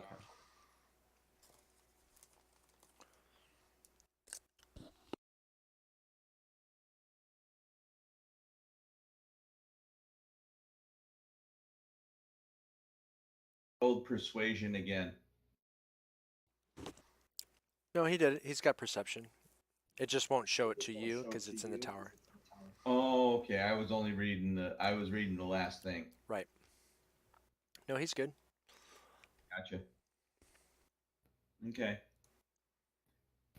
Well, I'm going to tell the group after we explore this stuff kind of up to our left a little bit, then I want to go back and check out those other passages before we push too far Absolutely. north. Absolutely. We want to do that. Should we continue left?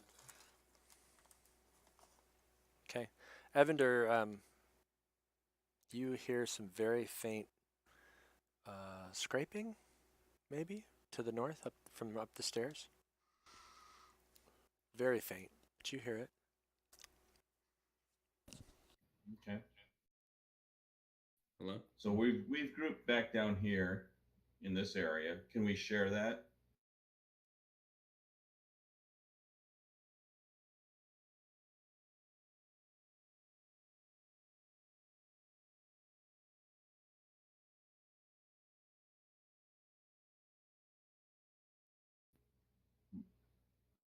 So we're back here. Evander heard some scraping. Nadia is able to describe what she's seen. Bogner's obviously able to describe what he's seen. So can we share all that information amongst the group? Yeah, and in fact, I'll even, for expediency here,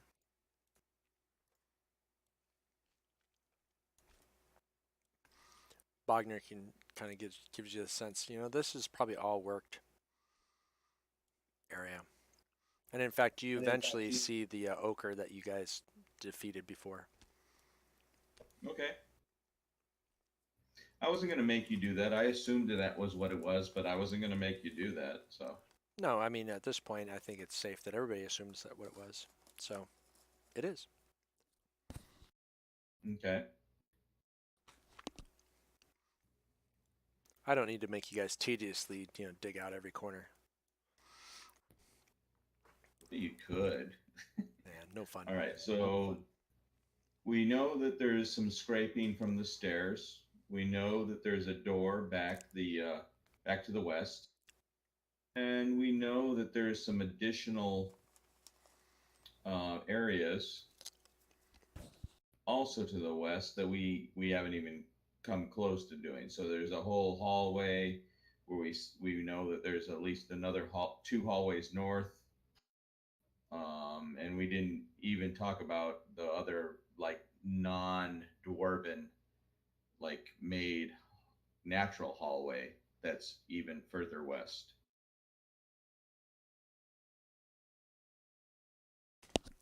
You mean east? East. Sorry, Okay. I've been drinking. Yeah. The one that Bogner wanted to go explore before we headed north?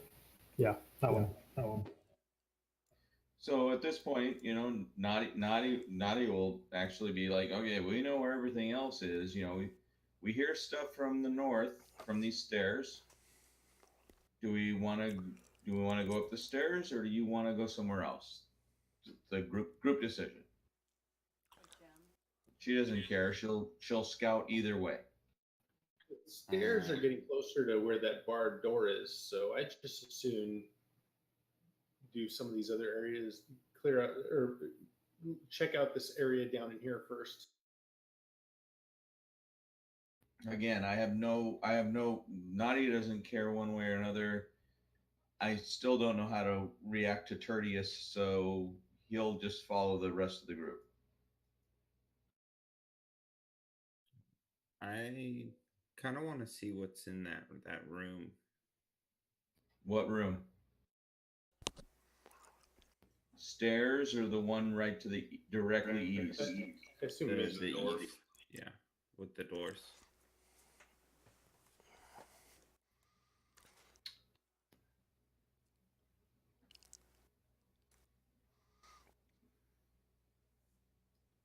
Nadia's good either way. So Nadia will actually, I'd say based then on what we Bogner, go ahead and pick.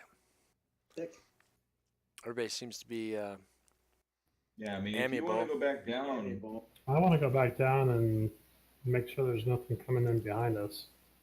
There's a lot of area that's kind of easy for us to get surrounded here. sure. So we know where we're at. So move your token where you want us to start the search, and then I can move Nadia so that she can scout. Okay, back to the eastern tunnel off the main cavern. Okay. Okay. Let me move Nadia and Tertius. So Nadia's still scouting, right? You're not leading the charge, correct? You can go ahead and scout, that's fine. Unless those noises are getting really, really loud, then I want to leave it alone for now and just make sure nothing's going to come up behind us. No, I very hear faint. you. No worries. All right, so Nadia will get up to here. How high is this cavern?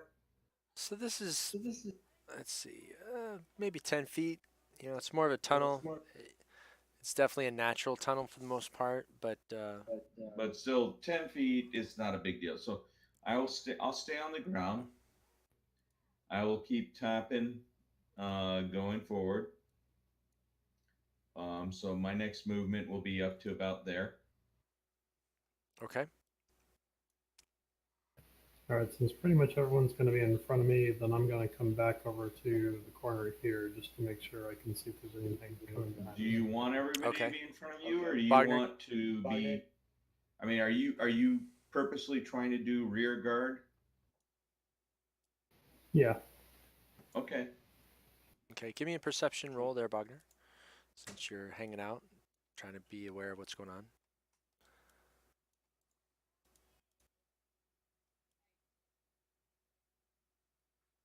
He's not perceptive. He is not. He keeps looking over his shoulder at you guys as you keep walking. So, Okay. Jim, Mhm. I'm just going to tell you, you know, I'm always trying to do this stealth thing and all that. So if I got to keep saying it, fine. But otherwise, just assume that I am. Yep. If I need to roll a stealth or I need to roll a perception, let me know. Yep.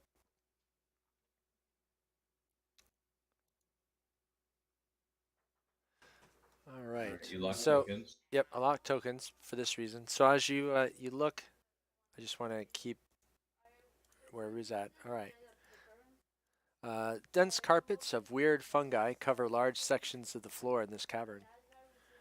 The growth includes puffballs a foot across, weird shelf fungus growing on stalagmites, and large stalks and caps a good 5 feet tall. Some of the puffballs glow with an eerie green phosphorus. The green glowing fungi allow everybody to pretty much see the entire cavern as you walk in. And that includes Tertius and Evander.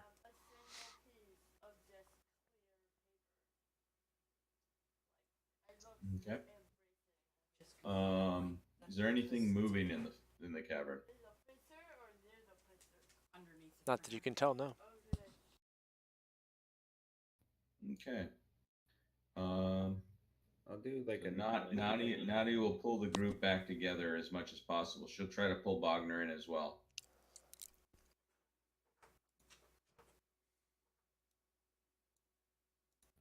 Bogner, you want to come up to the? There you go. So we know that there's a bunch of fungus up there. We know that there's like it's glowing weird.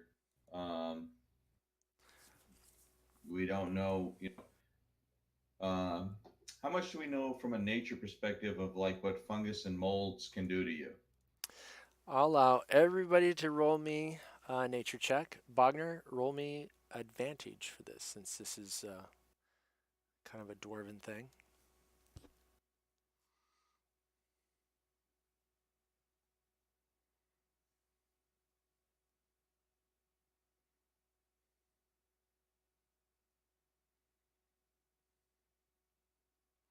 Wait for Evander to roll a nature check. Oh no, he did. I see it. Okay. I mean, Bogner, you remember the most, but you just remember that dwarves use fungus for lots of things. Sometimes it's just light. Sometimes it's to brew. Some of their more um, ethnic type, drinks. Sometimes it's just used for food. But your thing was not, working the fungus farms, or you were more of a interested in smithing and the forge. So that's about all that you remember. Sure. And brewing. But I don't remember like it being any sorts of danger or anything like that. Oh, yeah. Some fungus are dangerous, sure. But you don't recall like our phosphorus one's dangerous or not. You know, maybe that's dangerous in there. Maybe it's not. Okay. Well, All right. Nadia will continue her scouting. I mean, no, if nobody's like able to determine that like we've got any worries. Well, I mean, Bogner says maybe, but I can't tell you if we should be worried or not. Sure. So Nadia says, so how big? I mean, how high is this cavern? So this starts to kind of 20 feet in the central area where you've got.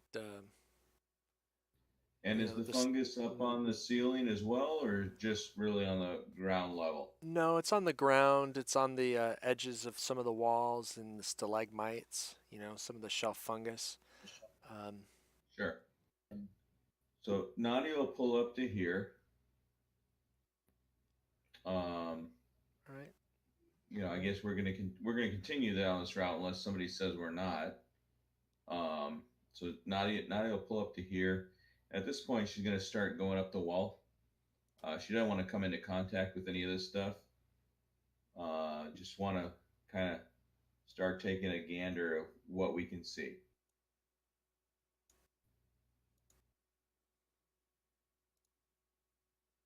So she'll be on the ceiling by here. Okay. And I'm assuming these little so you got the stalagmites, there's 4 of them. And then you got the like areas that look like some kind of like hedge that are that's where the major areas of fungus are. All over the place. So the 4 stalagmites that you see, they've got, yeah, the green kind of splotches seem to be heavier concentrations, but there's like a light green, like fungus all kind of through the general area. Okay, but there's nothing moving Kind of in here. kind of right? like where you're at. Let's say from there, it starts to really thicken out into the room. You're kind of at the edge of it right now. Okay. Well, Nadia, not seeing anything will, indicate the rest of the group to start moving up. Okay. Obviously, want to still be careful. I'm going to continue on the ceiling. I'm going to move out to about here. Okay. You are definitely on the ceiling. Give me a yep. Give me a perception check.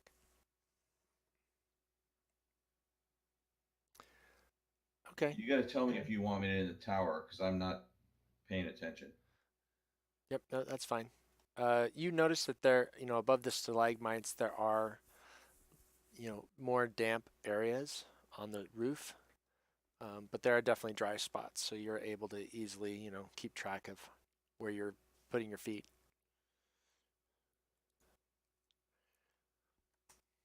All right. Am I able to see any further north and any further southeast?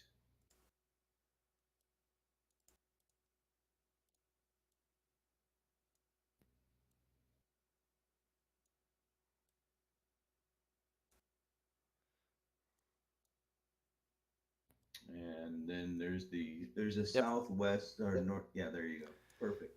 Yep. So as I said, at this point, pretty much the whole cavern is well lit. It's kind of like in between dim light and bright light, but throughout the whole cavern.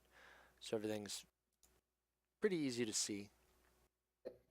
Okay. Nadia will indicate back to the party that I don't see anything out of the ordinary. We got this light source, but let's just try to avoid the biggest patches if we can.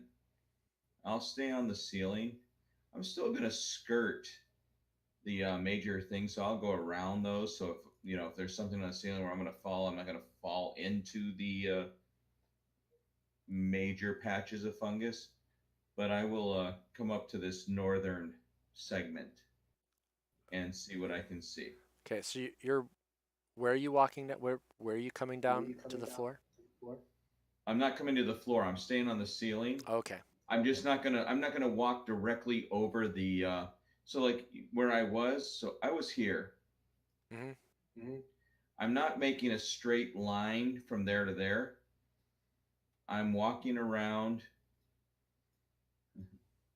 Okay, I see what you're saying. Okay. I don't want to like find something that drops me into the midst of a big fungus colony.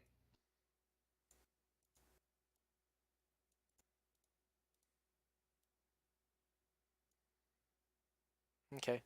Where you look like it's and before anybody else moves. So Nadia, it looks like it's opening up into a another area. Um, you see some faint glittering along the ceiling, but you're not really quite sure what you see. You see debris. Kind of, it looks like there's debris in the floor, and there may be more, skeletons underneath there. But that's as much as you can see at this point. Let's see. Dalen, were you going to move up a little more, or were you staying right there? No, I was gonna move up more. Okay. So move, yeah. So you get to here, Dalen, and pretty much what you guys were concerned about happens. The fungi seem to react to being disturbed a little bit, and then this is the carpet fungi. You guys were really careful not to touch the shelf or the glowing stuff, but just walking across this carpeted bit of fungus, it just poof, poof, poof, poof, poof, and spores cloud up into the whole cavern. And I'm going to need everybody to roll me a Constitution saving throw. Even me up in the ceiling? Yep, even you up in the ceiling, except Bogner. Bogner was still just kind of back out of range.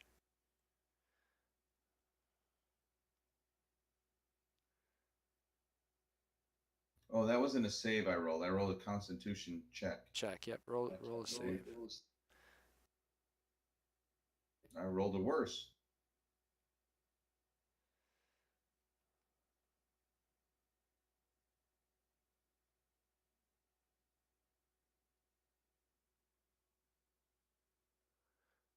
All right.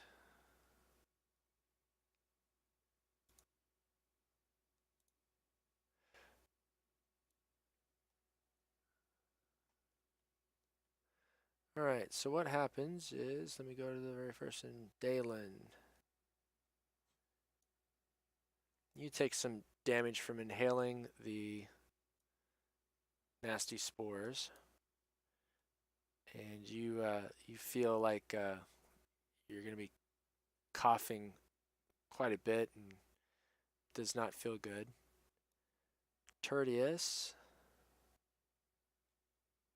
same thing. Takes some damage, not as much, but still coughing. Evander, seeing all the spores pop up, poof, poof, poof, poof, you kind of quickly put your hand over your mouth. Deep breath. You don't seem to be poisoned. And then, did I get Nadia? No. So Nadia, yep. You get some spores inhaled as well for some damage.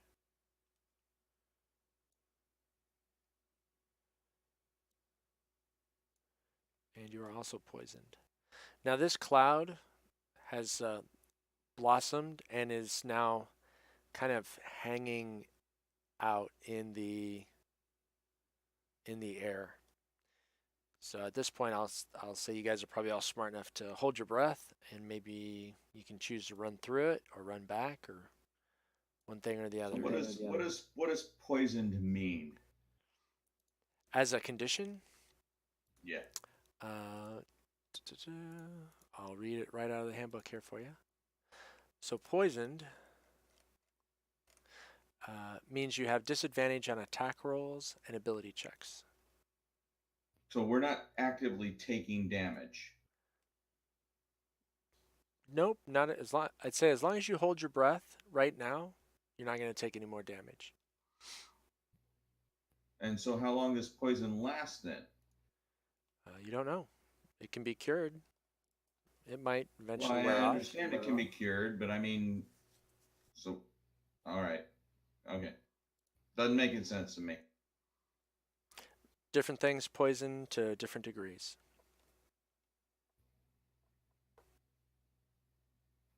Like I said, not going to make any sense to me. Fair enough. So you guys want to push through quickly? Well, Nadia's almost past it, so I mean, me going anywhere else would be me going back through the clouds. So doesn't make sense for me to go anywhere else. Still not sure how on the ceiling, where I'm that far ahead, I was subject to it, but I'm okay with It fills that. the entire cavern. I understand, but somebody initiated it, and I'm 20 feet ahead of them. It's not going to fill the cavern before I can view the fact that it's filling the cavern and have an opportunity to at least move. So don't think of it as an exploding bomb from a central point. Think of it as more of a carpet of organisms. I'm thinking of it as, okay, I'm not, Jim. Look, I'm thinking of it as I'm here and everybody else was within 20 feet of Tertius. I'm that far away. It is an exploding bomb. As soon as it goes off, it's not centered from there. So it's a communal group of organisms. I said I'm fine with it. I said I'm fine with it. Okay. I will not agree. We will know that I'm not going to agree. You know how I am. Yep. Okay. I'm done. And we'll move on. All right. Bogner, you get a good sense that if you just hold your breath and run through, you'd probably be okay.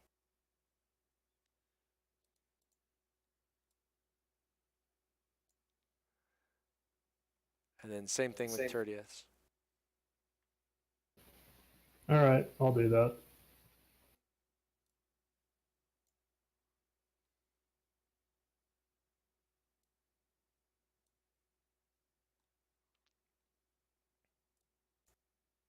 Tertius was already affected. So does it matter if he holds his breath? Yeah, because he could potentially inhale more spores. I'd say it's just as a reflex, right? You're just going to not want to breathe any more nastiness in. I don't know, seems to make sense to me, but he makes through.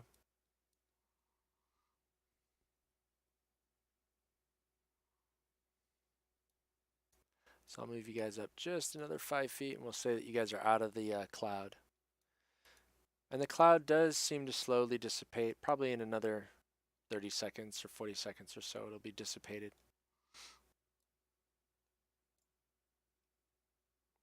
But you guys are through, and now let me uncover more in this room.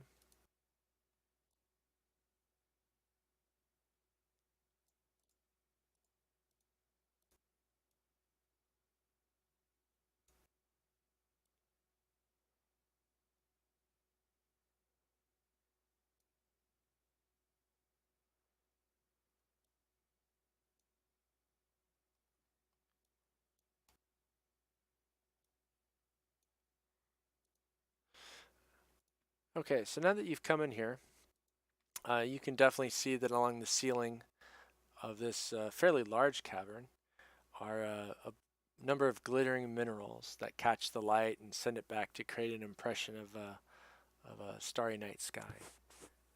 There are dozens of skeletons, mostly crushed under fallen debris that are scattered all over the floor. The cave is large enough that it contains 2 freestanding structures. Each of these stone buildings is proportioned for human use, so they're about 8 feet and tall, as opposed to the dwarf-sized doorways. Other furnishings that you see seem to indicate that they are also more medium humanoid size, elves, humans, as opposed to strictly for dwarves. Both structures are battered and have blackened masonry walls. You can see that the double doors here to your right have been cracked and scorched. And you can see just the edge of an escarpment to the north and some stairs that allows people to walk up. Okay.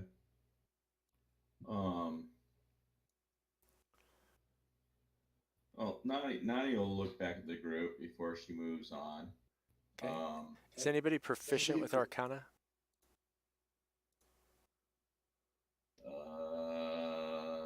Maybe neither of Tertius? the people I'm working. No? Okay. No, I'm I'm proficient. You're a jack of all trades, aren't you? I'll let you roll. Give me an Arcana check. You jack me off. Okay, that's good enough. You sense a subtle aura of magic, kind of just all over in this cavern.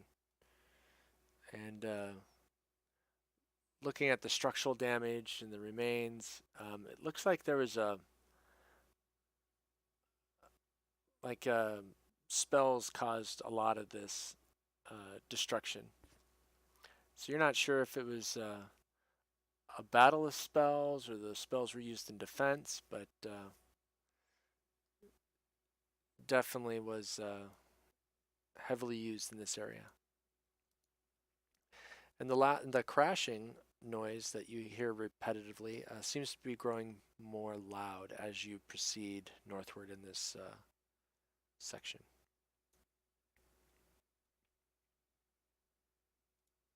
Okay, I'll go ahead and tell that to the group.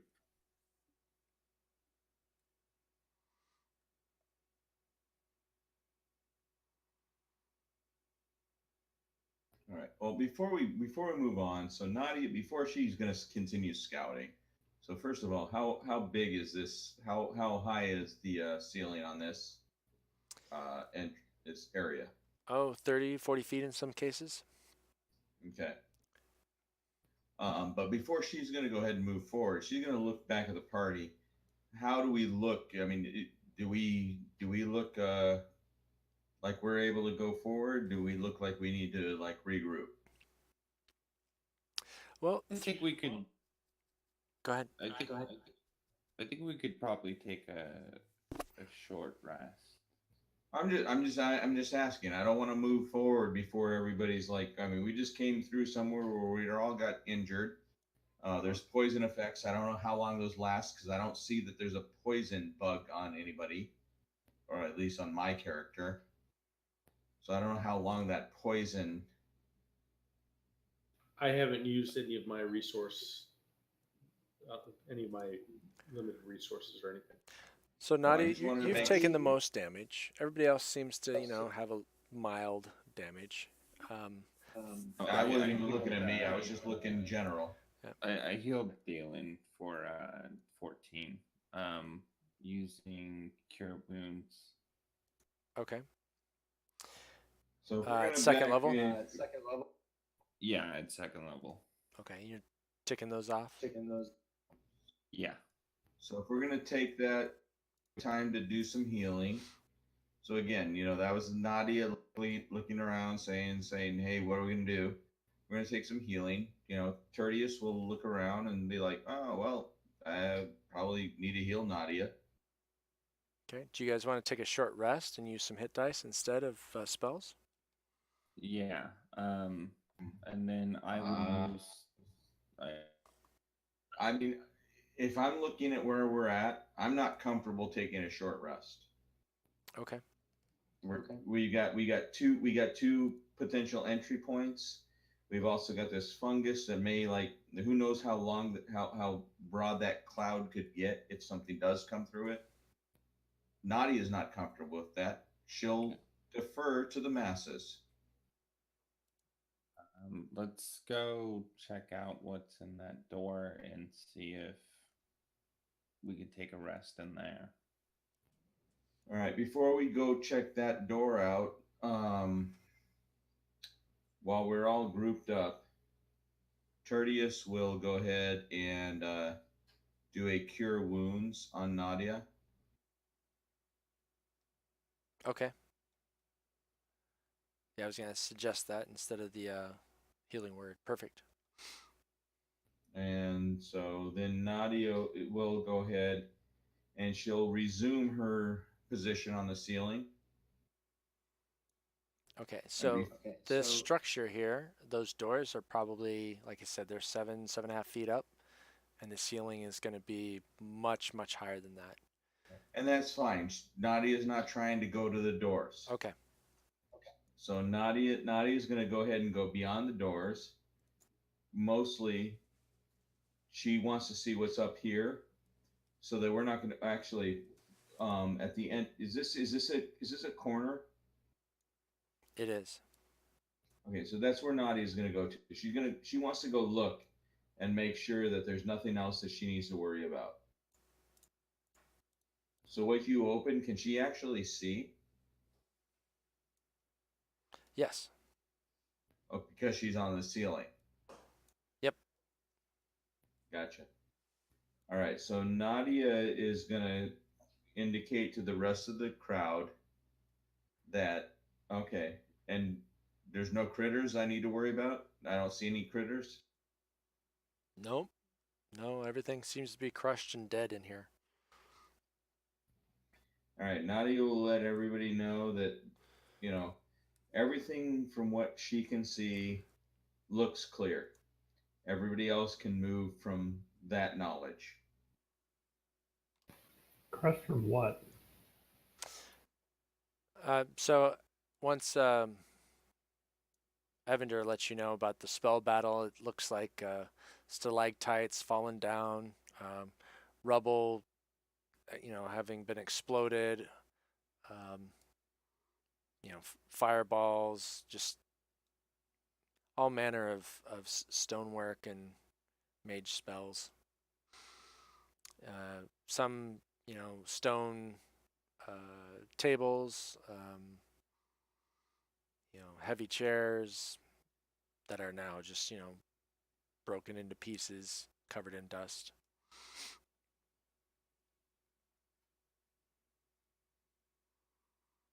Some pieces of the ceiling.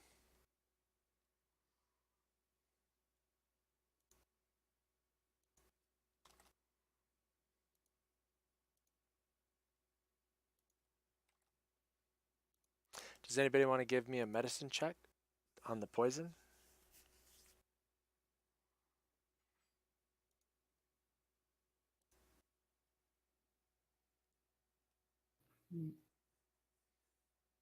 All right. I guess I'm disadvantaged with poison. Yep. Yeah, it seems like every time you try to concentrate, your lungs kind of give that little hack cough, involuntary cough. How many people have poison? 3 of you. 3? Because I can heal all 3 of them. It takes 3. It takes 3 out of 4 basically charges of lay on hands, but I can't heal all of them. Yep. Based on your guys' rolls, you're not sure how long this poison's going to last.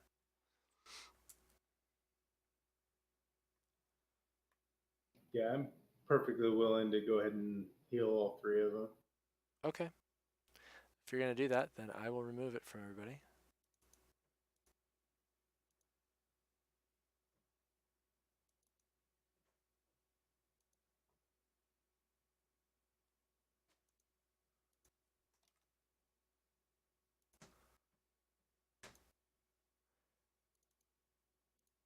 You guys can breathe easier now.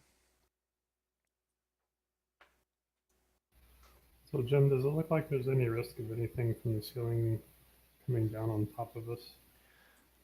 No, in fact, that's probably one of the, as a dwarf, one of the first things you were looking at after seeing all the rubble and everything is, all right, how risky is this area? No, it looks like whatever was going to come down from that ceiling, has already come down. It's the stone seems to be pretty solid for the most part when it's not, being blown up by errant spells.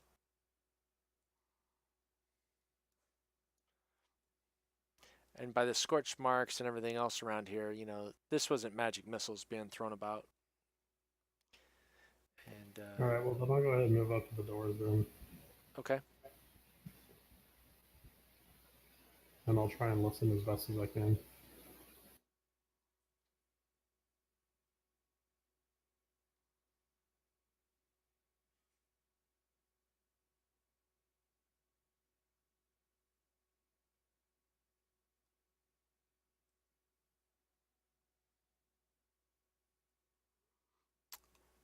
Sorry, somebody's talking to me there, Wagner. What'd you say?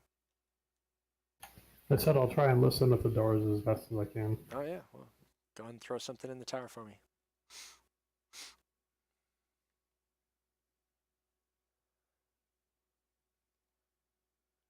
All right, you lay down, or you lay your ear up against the door, and there's a a keyhole, and kind of hold your breath and calm and listen, and it seems pretty quiet.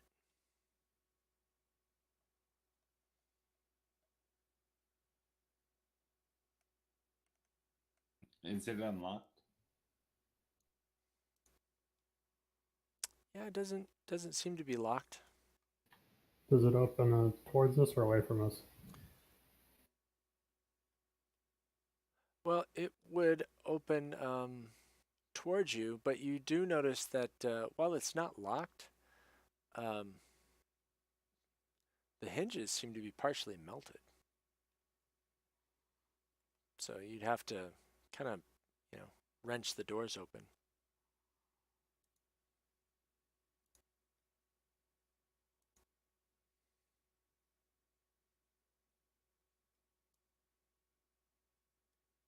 I think whatever did that was trying to keep people out. I would say it's probably just from all the spell activity, but hey, Nadia, how does it look farther north of us?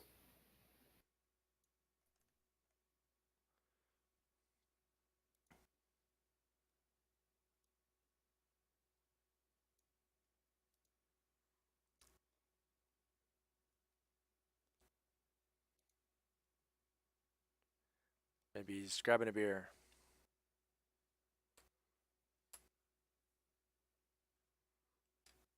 Or he's passed out.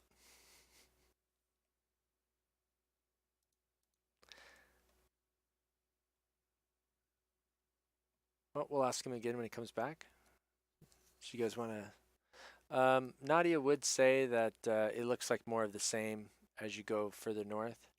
And in fact, the double doors up there look like they've been blasted and, blackened and somewhat cracked as well as these double doors down here.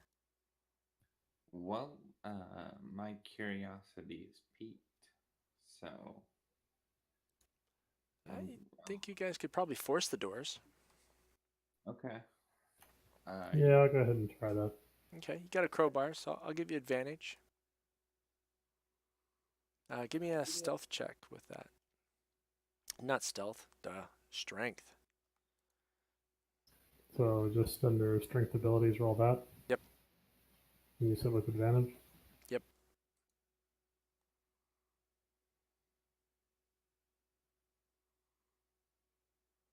Okay, lever it, kind of strain a little more. And you hear one of the top hinges, shriek and crack. And the bottom hinge just kind of breaks off the door as you leverage the door kind of out and open. And there's no way to open this slowly or crack it. It's just you open the door and you can see into the room.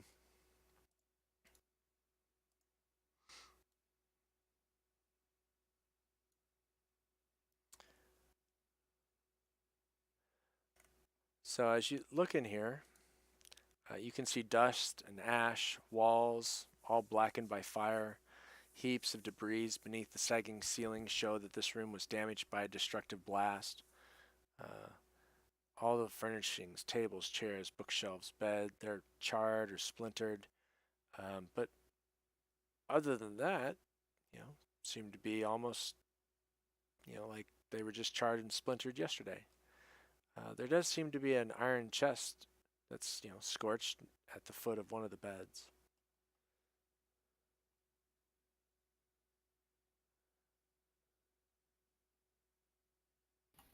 So, what's laying loose near me that I can pick up and throw into the room? There's all manner of rubble and things that you can toss in there. All right, well, I'm going to do that. Okay, so you toss either a hinge that just popped off the door, flies in, and clatters across the room, and for half a moment, you thought, yeah, there's nothing's gonna happen here, but kind of a shadowy figure rises up out of the floor, and as he rises up, he speaks to you guys. Your presence is offensive to me. Your life is forfeit. My treasures are mine alone, not yours to plunder.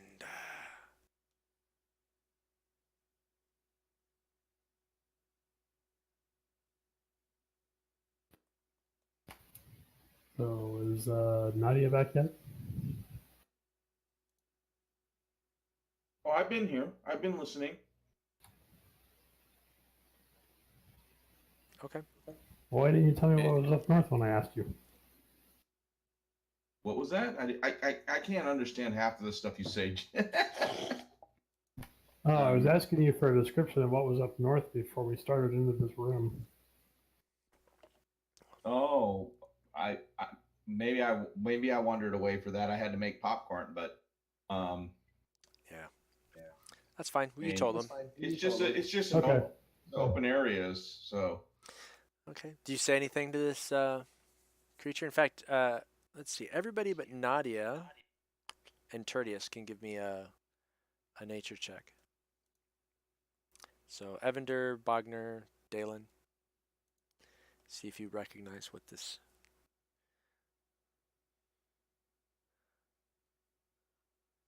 All right. Yeah, between the three of you, Bogner, Evander, you know that this is probably a wraith after seeing it kind of rise up out of the actual ground. Dalen, you just know this is undead and it needs to die. As a paladin, that's kind of your natural reflex. Yeah, it does. All right, Bogner, do you say anything as it spoke to you or no? Not yet. I just kind of told the rest of the group there's some kind of shadowy looking thing that just kind of came up out of the floor.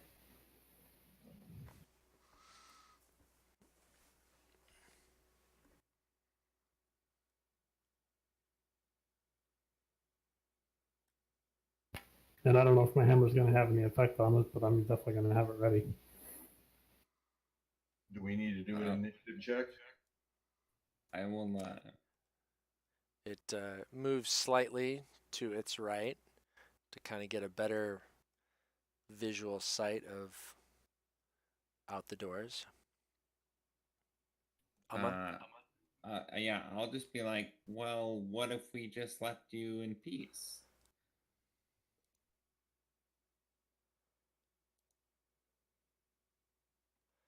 You want like a persuasion or to kind of avoid the combat?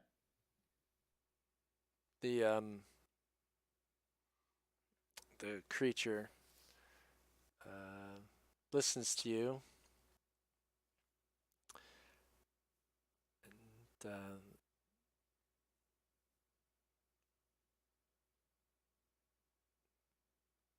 yeah, basically says that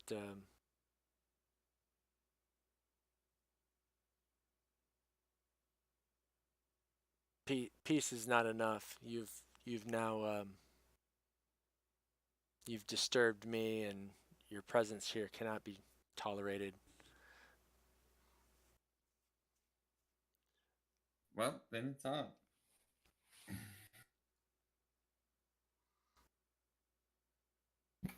And that's the only thing that I notice moving or active in the room at this point. Yep, just the chest and the creature, and he does. Well, let's see. He said you want to be left in peace. He does say, well, you may bargain your lives. Do you have something that I would find of value to let you go? I've got a shoe. I've got this sword that might have a lot of value in you. All right, everybody roll initiative. I'm smiling over here. Those are pretty funny.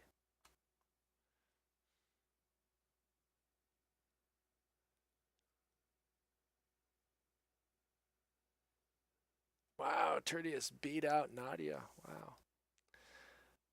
All right. Tertius, you get to act. Morments, the creature here kind of hisses and raises its arms, and yeah, you guys know it's on. Talking is over. So what do you want to do, And Tertius? so, well, before I do anything, so I mean, there was a lot of banter going back and forth. Um, do I have any idea what this critter is? If you had moved, tell you what, if you'd moved to there, so you had line of sight on him, go ahead and give me a nature check. I hadn't moved. I don't want to cheat the system. Okay, then no, you don't know what they're talking with. You can't quite see them. Okay, I didn't know if Bogner or Dalen or Evander said anything that would have clued me in. I just said that it was some kind of a shadowy thing that rose up out of the floor. Fair enough. All right. So Tertius will move to here. Shadowy thing kind of like will trigger Tertius to think it's an undead. Whether it isn't, that's Tertius's initial reaction. Well, as you move around there, go ahead and give me a nature check. Okay.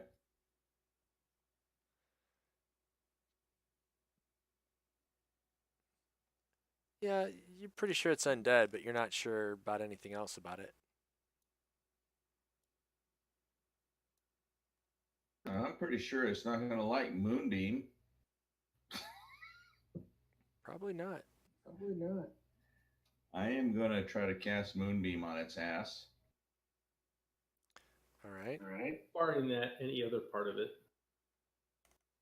Well, I'm going to aim at the ass. If it hits any other part, I'm happy. We'll use the same token there.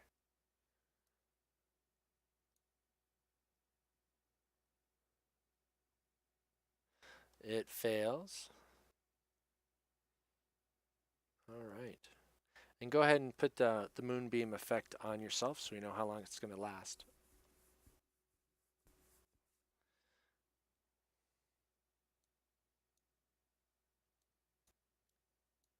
Done? All right, Nadia. Some banter. Dalen said, my sword would be very good in you, and hissing. Casting of spells. Are both doors open or just one? Just the one on the right. All right. And Nadia is about how far up? 30 feet. So even if I get over to where I'm like in a direct line of sight from the door, can I see the thing? You mean like over here somewhere? In other words, how tall is the door? The door is like 7.5, maybe 8 feet. I mean, you're well above it, and at your angle, yeah, you're looking at maybe 5 feet in. Now let's see. You're close enough to this structure. That's 15 feet, and then if you come down, I mean, you could run all the way to the floor right over here, and have full sight of that guy. Okay. Well, I will do that then. So I can see more masks. Yep. Yep. I will target him. I will try to hit him with a arrow. Okay. Just -2. Oh, Well, that's well, okay. I wasn't going to hit him anyway. Yep, weren't gonna hit him anyway. All right.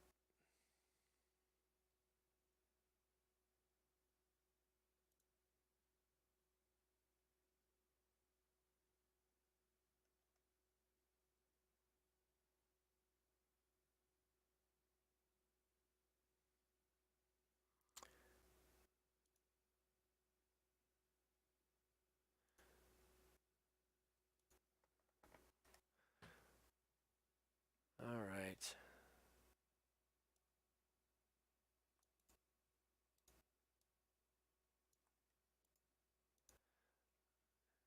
He floats along at Bogner, and he's gonna take a swipe, but he's gonna miss. Not gonna be effective, but he does say "die" as he does it. Very dramatic fellow. All right, Dalen.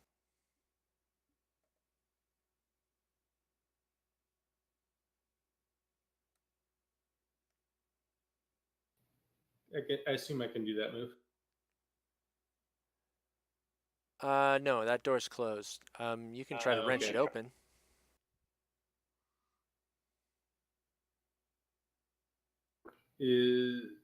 No, I will just move here then.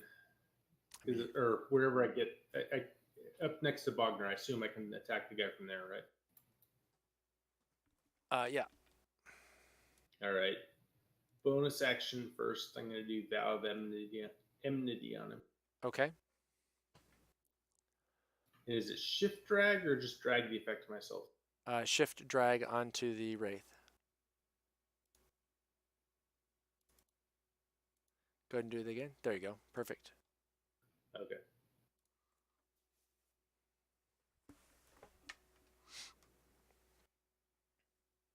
And then I will attack him. Oh, well done. You hit, dropped a 1. And I am going to smite him as well. So this one I drag to myself. Yes, you just click on it and apply it to yourself. Are you doing, let's see, you only have first level spells? Yeah, okay. So apply it to yourself, so you get the 2d8 damage, check off a spell slot. Very nice.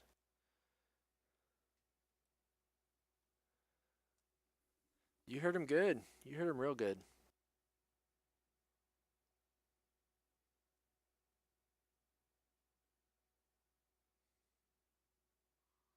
All right, Evander. All right. I will do a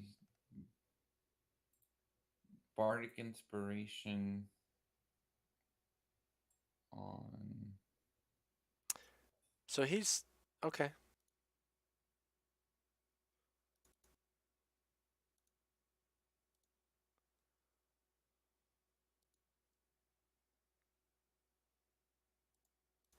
You gonna move back a little bit?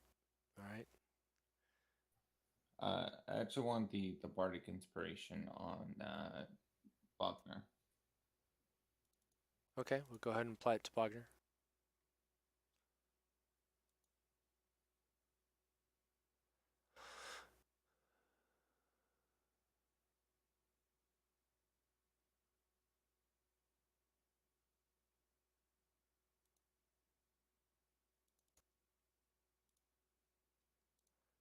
All right, Bogner is inspired. All right, Bogner, you're inspired. Awesome. I'll take a swing at him. Evander basically said, smash the fuck out of him. And you connect, you hit.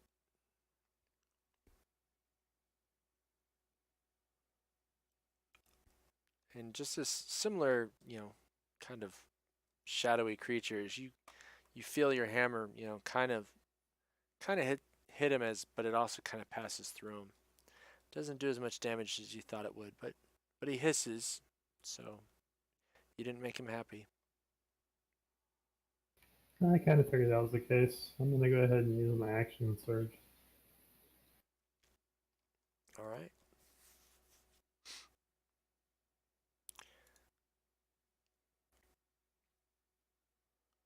You'll hit again. And again, same effect. You do some good damage. Not as much as you thought you should have, but still do. All right, Tertius. Still got that moonbeam kind of hanging out in the background. Yeah, so I got to read Moonbeam because I think that's actually an action to move the Moonbeam. Probably.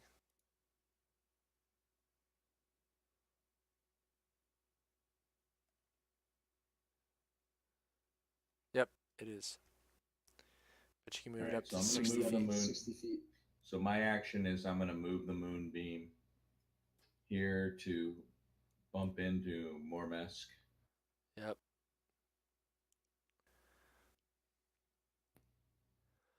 So do I have him targeted?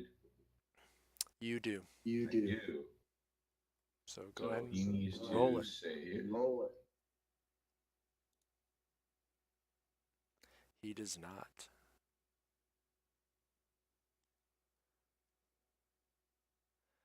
Oh, and as the moonbeam crosses over to him, he kind of cries out, reaches up trying to claw at the beam of light, and fades, and the form crumples.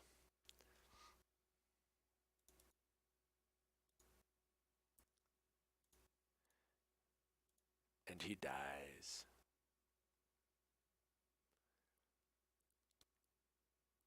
All right. All right. I don't know if Tertius can do this or not, but Tertius will move the Moonbeam like into the far corner. Sure. Just kind of up there hanging out. All right. Everything seems to be quiet again.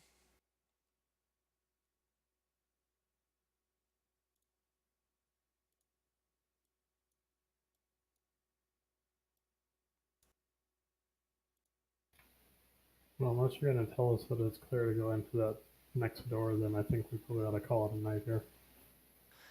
It is 11:51. Yep, we can definitely hang out here for the evening. Or I should say hang our hats. Is that where you wanted to go, Dalen? I actually didn't move that because I was away from my computer for a minute. Okay, so somebody else is messing with you. Okay, well then let's call it for the night here.